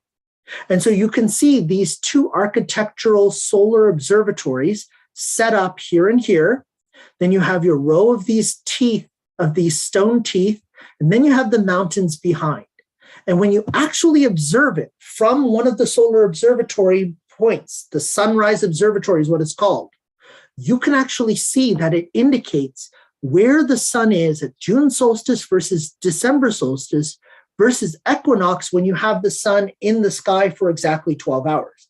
So this was actually an archaeological calendar that told you when you moved from solstice to solstice. And for us here at John Abbott College, I actually did a solography experiment with a pinhole camera from SolarCam, one of the British companies that does amazing work creating these pinhole cameras with photographic paper inside. And you can see that during the winter solstice, the sun rose at the most southeasterly point and set at the most southwesterly point and rose to the lowest altitude. And then you had in the summer solstice, you had your sunrise and your sunset beyond the scale of this photographic paper. And the altitude went beyond the scale of this photographic paper because the sun rises so nice and high and moves to such a high altitude at local noon, because we're at 45 degrees latitude, we still get a really good 22-degree gap between highest altitude sun and the zenith.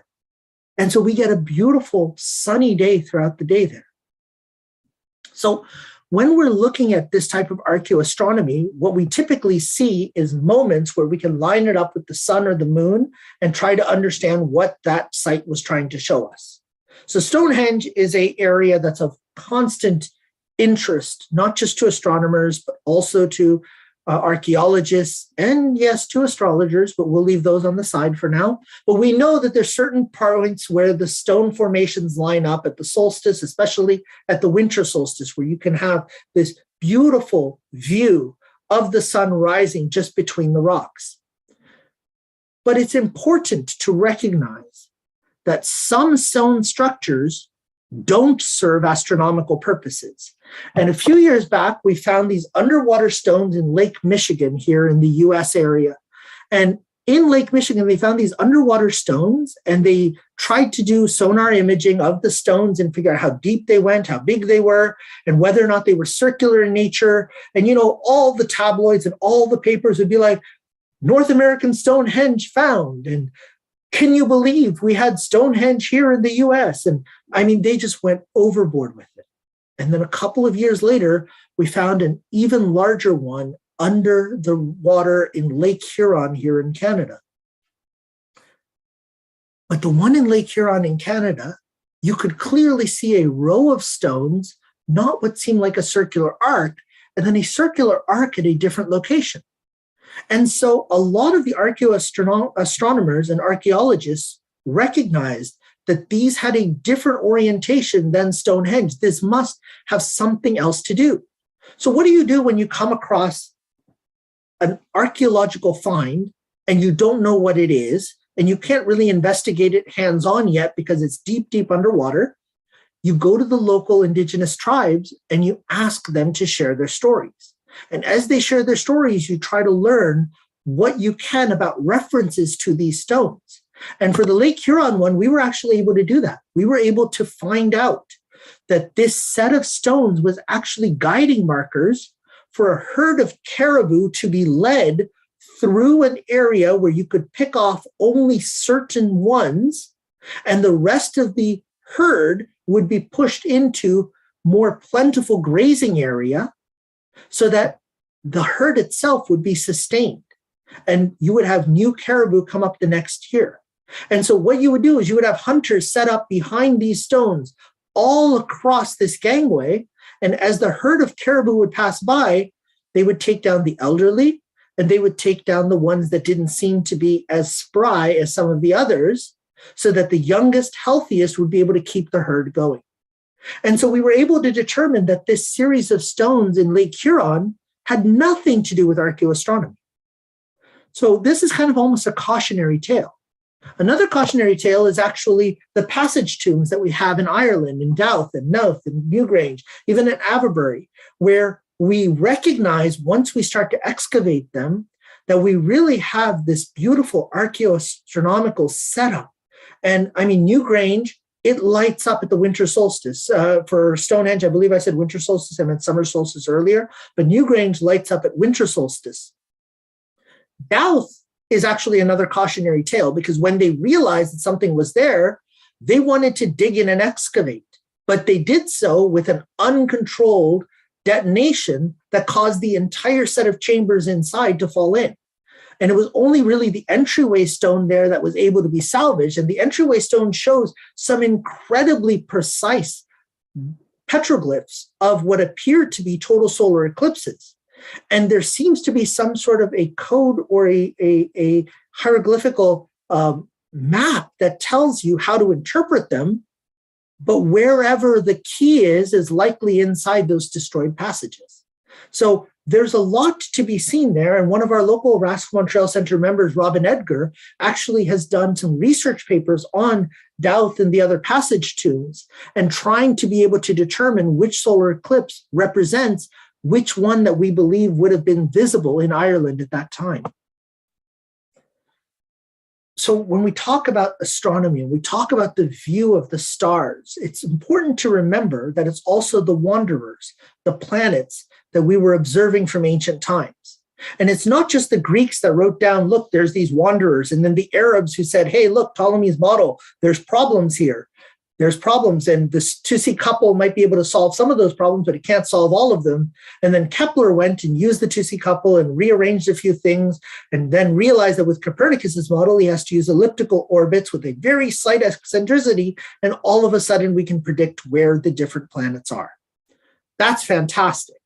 Every single introductory astronomy course talks about that. They talk about how retrograde motion could not be explained by the geocentric model of the universe unless you used epicycles at different locations across an equant from the center of that orbit.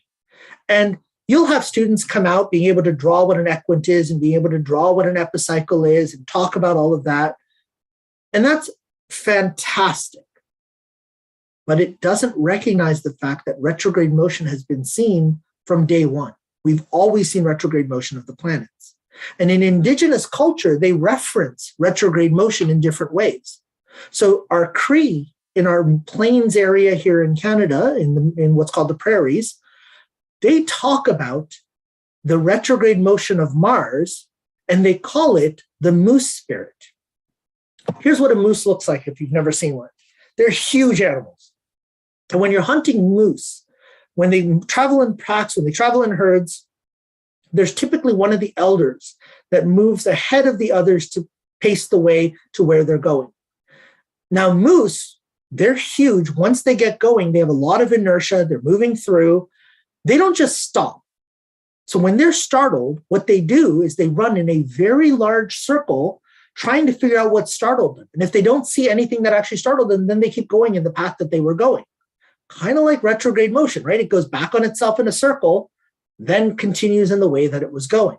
And so they actually refer to retrograde motion as Kiton Papino, moose spirit. They talk about the circle back and they reference it to something that they see in nature. So Mars retrograde motion is something that's captured in the stories of the indigenous peoples from back in early times. Another one is Venus. Venus was known by the Babylonians to be a night star and a morning star. And they knew that this bright object appeared twice at different times of the year, but they didn't really understand why or what that was about, but they made observational notes on it. In Arnhem Land in the far north of Australia, they actually have a name for that morning star. And they say that the morning star lives on the island of the dead with the people that go out fishing in the early mornings. And the people that go out fishing in the early mornings, if you know anything about Australia, you know there's a lot of reefs and a lot of rocks right there by the shore. So the fishers wanted somebody to light their way. So they asked the brightest of them, the morning star, to come out and light their way. But she was really scared of water. So most of the time she wouldn't come out. But occasionally she would say, okay, I'll come out, but I'm really scared of the water. I'll light your way, but you got to promise me I won't drown. So two elderly women found a solution. And you can actually see the solution depicted in a bark painting from that area of Australia. And what they did is they tethered a rope to the morning star. And so she would go out, she would light the way. And as soon as the boats were out past the breaking point, they'd pull the star back in. And that rope being held by two elderly women is the reason why Venus never rises too high up in the sky, because it's being held down by her rope. And so the idea of the maximum altitude of the planet, that's the brightest planet in our sky, was captured in this beautiful bark painting based on the story of the morning star on the island of the dead. So a lot of these stories and a lot of these myths from both Northern Hemisphere and Southern Hemisphere talk about things that you observe in the night sky, not necessarily with an understanding of why, but you can pull out the observations from the stories like you can for the maximum altitude of Venus, or like you can from the circle back motion of Mars retrograde. And another one that I find really beautiful is in Queensland. It's the legend of Pre Priggy. And Pre Priggy was the foremost hunter, warrior, and dancer in that Australian tribe. And he was able to hunt anything. He was able to dance to any tune. And he knew all of the dances and all of the tunes for the peoples of Australia. And one morning, he was bored. Because when you're the best at everything, you get bored. So he decided to challenge himself. And he challenged himself by saying that he wanted to eat a delicacy for breakfast that morning, something he'd never had before. And he saw a nest of flying foxes. Flying foxes are a type of bat. And flying foxes are apparently a delicacy. I've never had one. But if you go to Australia and you have a chance, taste it, let me know what it's like.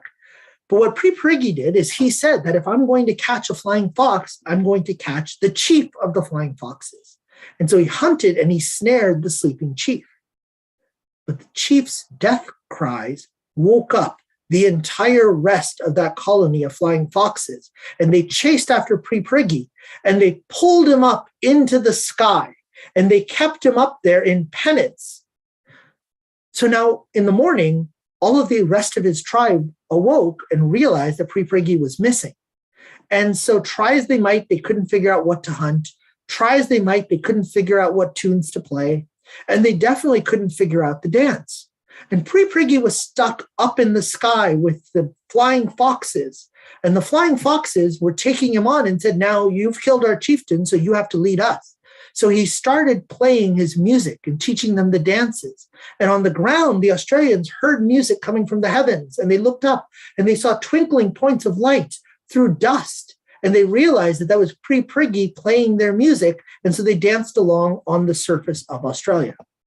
I don't think there's any of us that haven't gone out on a really nice clear night and watched the arm of the Milky Way move through the night sky, maybe with the occasional meteor, maybe with a couple of planets present, and realize that there's this kind of like natural spiritual connection to what you're seeing.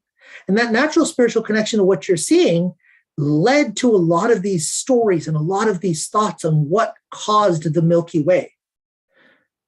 What caused the Milky Way, what causes meteors, are amazing stories to tell. The problem is here in the Northern Hemisphere, we are not in Milky Way season. We can't see the arm of the Milky Way clearly through Sagittarius, all the way through to Cassiopeia. This is not the time of year for it. And after the first new moon of the lunisolar calendar, until vernal equinox, most of the First Nations don't want the stories of the meteors told because there's no meteor showers at that time that are significant enough to talk about the meteors. Because one of the things about meteor showers is they are often portrayed as being related to the spirits of the dead. And you don't want to talk about the spirits of the dead unless they're coming to visit. And so at the moment, because of the timing of this talk, I can't really talk to you too much about the Milky Way or too much about the meteors from Indigenous and First Nations perspectives. One that I can talk about for the Milky Way would be the Wolf Trail, but we can't actually tell the story of it out loud. We can write it, apparently. It's allowed to be written. It's not allowed to be acted out or told. But the basic idea of this Wolf Trail story actually traces back to the Pleiades being the hole by which we came. Because when people came to Turtle Island, to this world, to the Earth, they didn't know how to survive winter. They didn't know how to survive the harsh climate. So when the people were starving, the wolves, which were the beings from the Earth itself, natural inhabitants, they took pity and they showed humans how to survive. And so as they showed humans how to survive and winter ended, they climbed up into the sky to come back again the next winter. And that wolf trail climbing up into the sky in the spring is the one thing that I can talk about freely because the wolf trail happens at the end of the winter story. So the winter story can be said. Chinese mythology for the arm of the Milky Way and the summer triangle. Beautiful story, well acted. And there's a lot of amazing resources for this on the web. But again, it's not summertime. It's not right to talk about this story or to tell it at this time of year. The Greek myth for the arm of the Milky Way, that's one that you can talk about briefly. And it's the idea that Heracles was actually a bastard son of Zeus, but the nurse actually wanted Heracles to taste of the breast milk of Hera. And the reason was because they had named him Hera's pride. And they wanted Hera to accept him, and they thought that this was the way to do so. But when Hera woke and realized that she was being suckled by one of Zeus's bastards, she tossed him away. And as she tossed him away, the breast milk spread out through the sky. And that created the origin of the Milky Way. And this painting is actually up in the National Gallery there in London, if any of you visit London in the coming months or even weeks. I don't know. Liverpool to London isn't too bad, but there's, these days with COVID, we're not traveling much anywhere, let alone here in Canada. And I know there, urban cities, it's a large conglomeration. But if you want to go see what's happened to the roof of the O2 Stadium, then definitely go to the National Gallery as well. Marcus Manilius in Roman myth actually talked a little bit about the Milky Way arm, and he talked about it as two halves of the heavens and scorched sky in between as the halves of the heavens were pulled apart. Now, what was really neat about this is nothing to do directly with the myth that he talked about.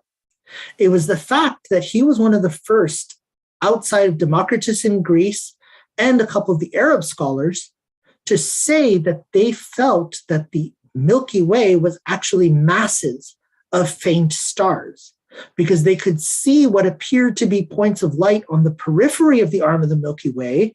Therefore, there must be points of light throughout. And that if there's so many points of light, you can't distinguish between them. The first actual optical analysis of the Rayleigh criterion was done with that. And al-Biruni is the one in Arab astronomy who argued the same type of thing. And he even argued that the Milky Way was beyond the celestial sphere. The celestial sphere being those closest stars that we see, creating the constellations that we tend to keep track of in the night sky when we go out. Now, when we talk about this origin of the night sky, of the Milky Way, a lot of it has to do with where the stars came from in the night sky. And both the indigenous peoples of the southern US, as well as the indigenous peoples of the southern African continent, have a similar idea to mischievousness causing the stars of the night sky. In the Navajo legend, it is the star bringer whose job it was when the world was first created to take a bag of stars and put them up in the night sky. And so he put them in different shapes to tell stories. But one night he got tired before putting up all the stars and he fell asleep, and a wild coyote came along, saw the bag of stars, grabbed it in his teeth and started to run. And as he started to run, the stars spilt out into the arm of the Milky Way. In South Africa, the Koshian girl was mischievous around a fire. And so when the fire time was happening and she was causing way too much mischief, the tribal elders told her that she had to go back to sleep, that she couldn't stay at the fire. She was being banished from the fire. And so she got angry. And so when she got angry, she started to kick the fire, and the embers of the fire spread into the heavens, causing the Milky Way.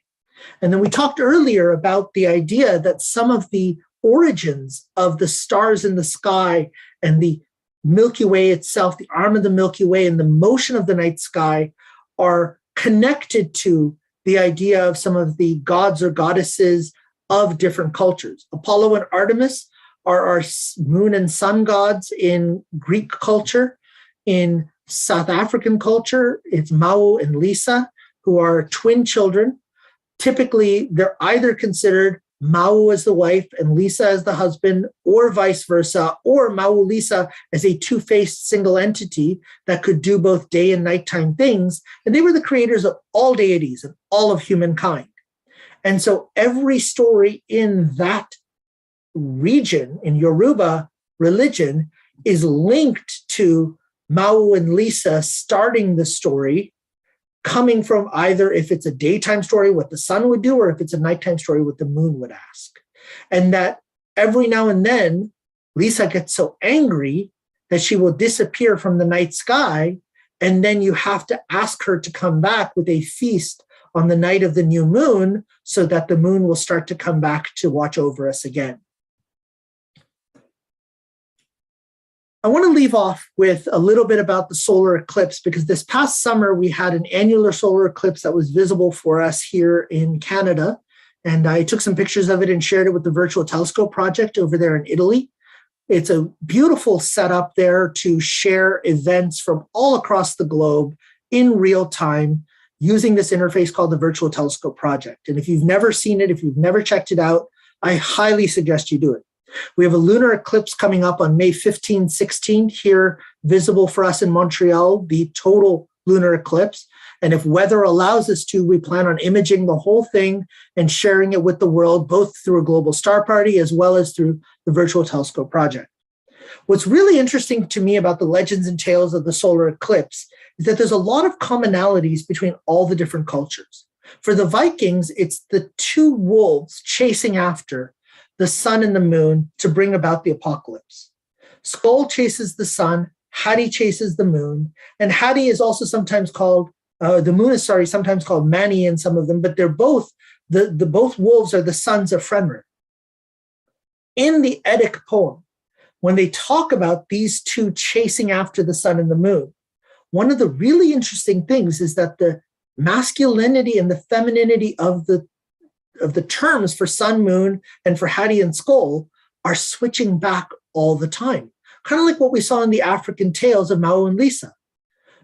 It turns out that when you're talking about gods or godlike beings or the animals of gods, the fluidity of gender was actually very well interpreted into rhythm and into song and into dance and into poetry in the early days. It's only with the dawn of our organized religion, specifically Christianity, Judaism, Islam, that we started to assign gender roles to these gods. If you read some of the ancient Greek stories, the ones that were initially interpreted into Arabic, Zeus is referred to as both male and female. Hera is referred to as both female and male. And so the gender role of gods is one that was put on after almost. But anyway, Hadi and Skoll chase after the sun and the moon. And if they catch up to them, then they swallow them. But as soon as they swallow them, they're far too hot for them to keep. So they spit them out. But once they spit them out, they realize that they have to swallow them for Armageddon to come. So they chase after them again. So the apocalypse can't come until the sun and the moon are swallowed and then kept inside by Hadi and Skoll. One of my favorite, actually, though, is the Hindu trail of Rahu. Rahu was a demon, and Vishnu was holding this feast for the sun and the moon god. The sun god was the Lord Surya, the moon god was the Lord Chandra. And what Vishnu had decided was that both the sun and the moon should be immortal, just like Vishnu. So he was feeding them the nectar of immortality. And Rahu decided he wanted to be immortal as well. So he disguised himself and came to the feast and was just about to imbibe the nectar of immortality when the sun and the moon gods realized that that was a demon. And they told Vishnu, and Vishnu was angry that a demon had come to his feast.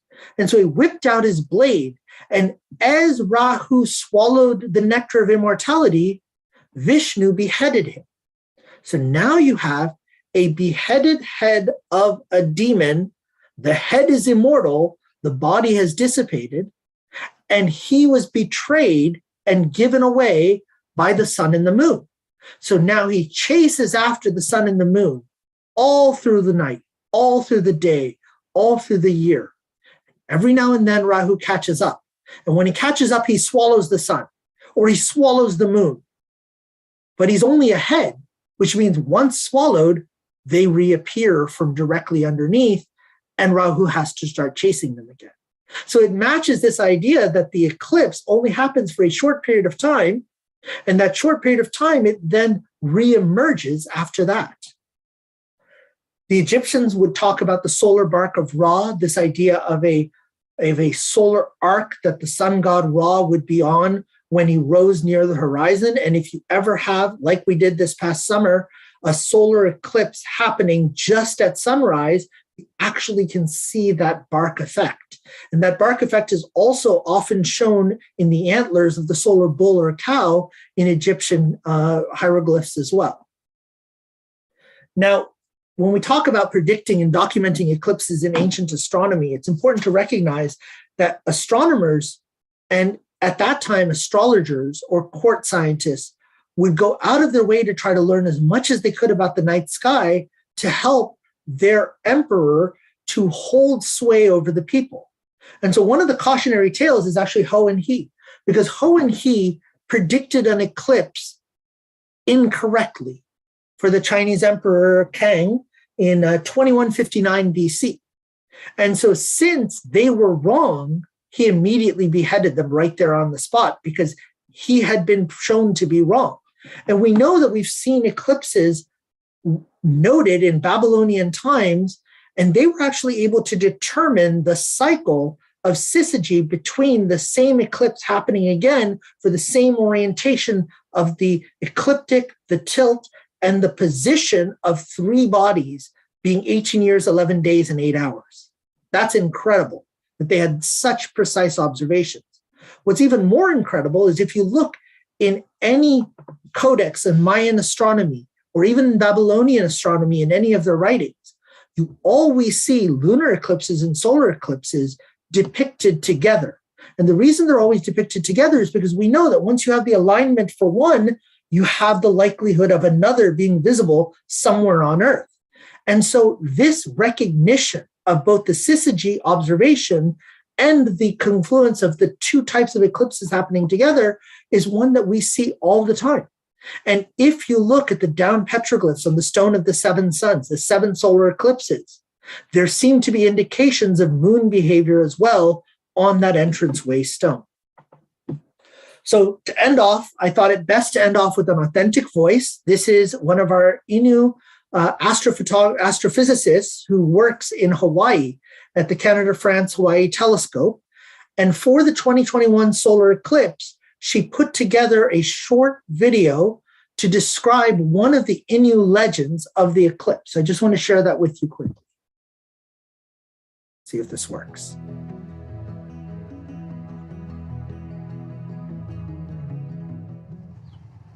There's a very special event coming up on June 10th, a solar eclipse. I am super excited, even though I won't be able to see it from here in Hawaii.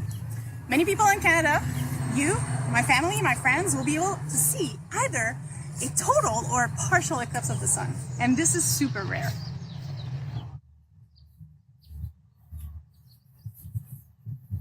Hi, my name is Laurie Rousseau-Neptune. I am a member of the Pequot-Kamilnoets Nation in Quebec and an astronomer working in Hawaii at the Canada-France-Hawaii Telescope. Solar eclipses. So many communities around the world are sharing tales about these phenomena. And today I want to share with you two stories that are from Canada that I adapted especially for this occasion.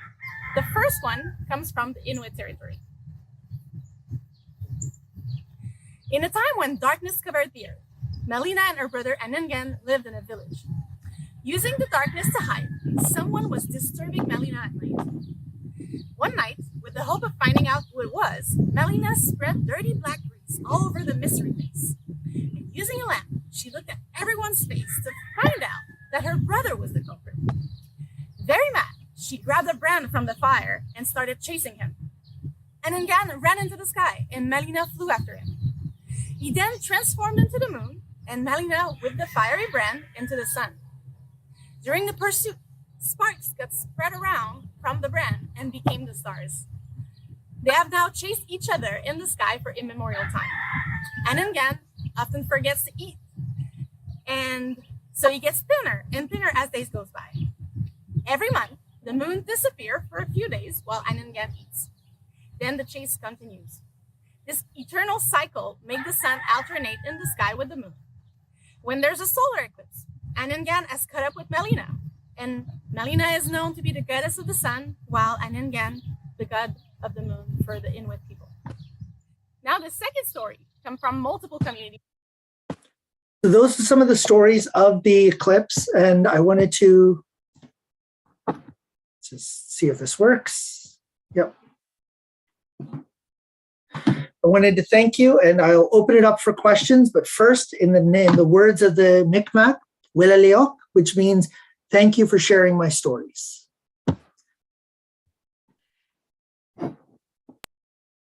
Karim, thank you very much indeed.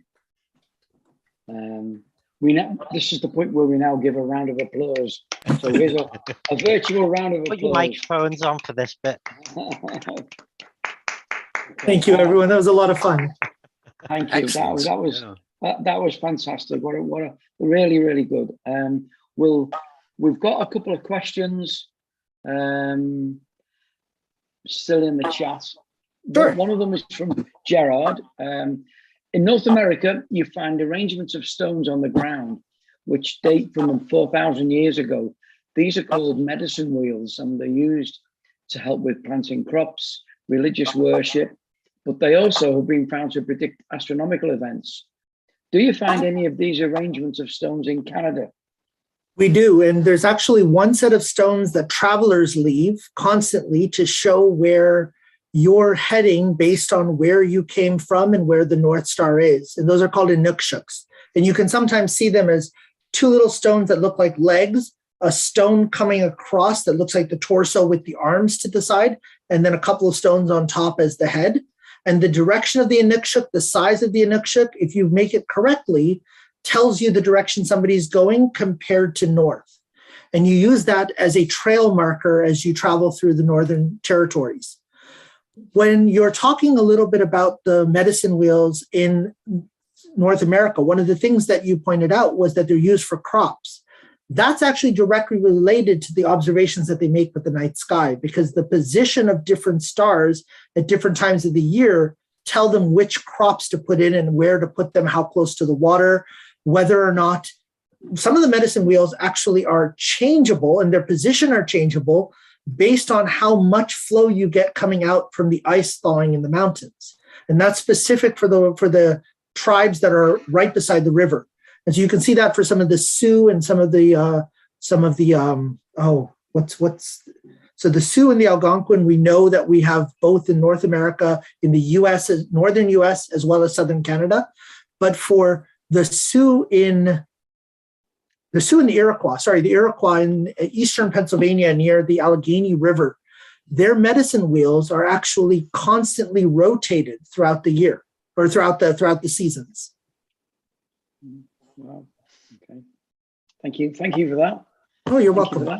One more thing from Mark. I wonder if the idea of wolves nurturing humans is linked to the Roman myth of Romulus and Remus. We don't know if it's linked directly or if it has to do a little bit with the wolves being a little bit more of a universal animal. And one of the neat things to recognize is our moons that we see, the Mi'kmaq moons that we talked about, they are shifted by 6 months for the Southern Hemisphere, right? So for the Southern Hemisphere, they see the opposite thing in nature. And the settlers would call all of these moons by other names. So for example, the January moon is actually, it's the Tom Cod spawning moon for the Mi'kmaq, but for most of us, we know it as the wolf moon. And we know it as the wolf moon because you can hear the wolves howling of hunger in the wintertime. Well, in Australia, they call the wolf moon from the British history of calling it the wolf moon, but they call it that in July because that's their wolf moon. Their chief moon occurs in June when ours occurs in December. And our chief moon is actually higher up than theirs because we have perigee happening for us, or perihelion in our orbit happening in January. So we actually have a slightly higher altitude for our chief moon than they have in the Southern Hemisphere at the same latitude. And some of this is actually, it's acknowledged in some of the stories from settlers who've gone from one region to another, or tribes that have gone from one region to another. So we were able to trace some of the stories from British Columbia as having originated in Siberia, which was amazing. So through that ice bridge that we had across from Russia to Alaska, you can trace some of the stories as having commonalities to stories in Siberia and Russian. Fantastic. Thank you. Thank you. Karim, I'm getting lots and lots and lots of thank you very much. It's a fantastic presentation. There's just a couple of things left to do. I'm going to call upon, where is he? I hope he's there.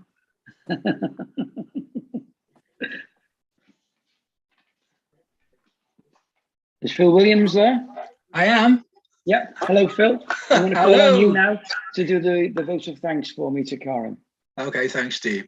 Well, thank you so much, Karim, for what has been a really fascinating and interesting talk. Such a wide range of stories and legends from indigenous and ancient cultures around the world, each one of them fascinating in their own respect. I mean, I was particularly taken by the stories linked to Orion and the Pleiades and the retrograde motion of the planets. But each of the stories, I mean, most of them certainly new to me, and I would guess new to virtually all the people who are watching your presentation, are of great interest. And being able to link them to the related astronomical science and the features of the natural world on Earth, really, really fascinating. So once again, on behalf of the whole society, a very big thank you, and hope we can have you again at some stage in the future. And if everyone would like to respond in the time-honored way, thank you. Thank you very much, everyone. It was a pleasure.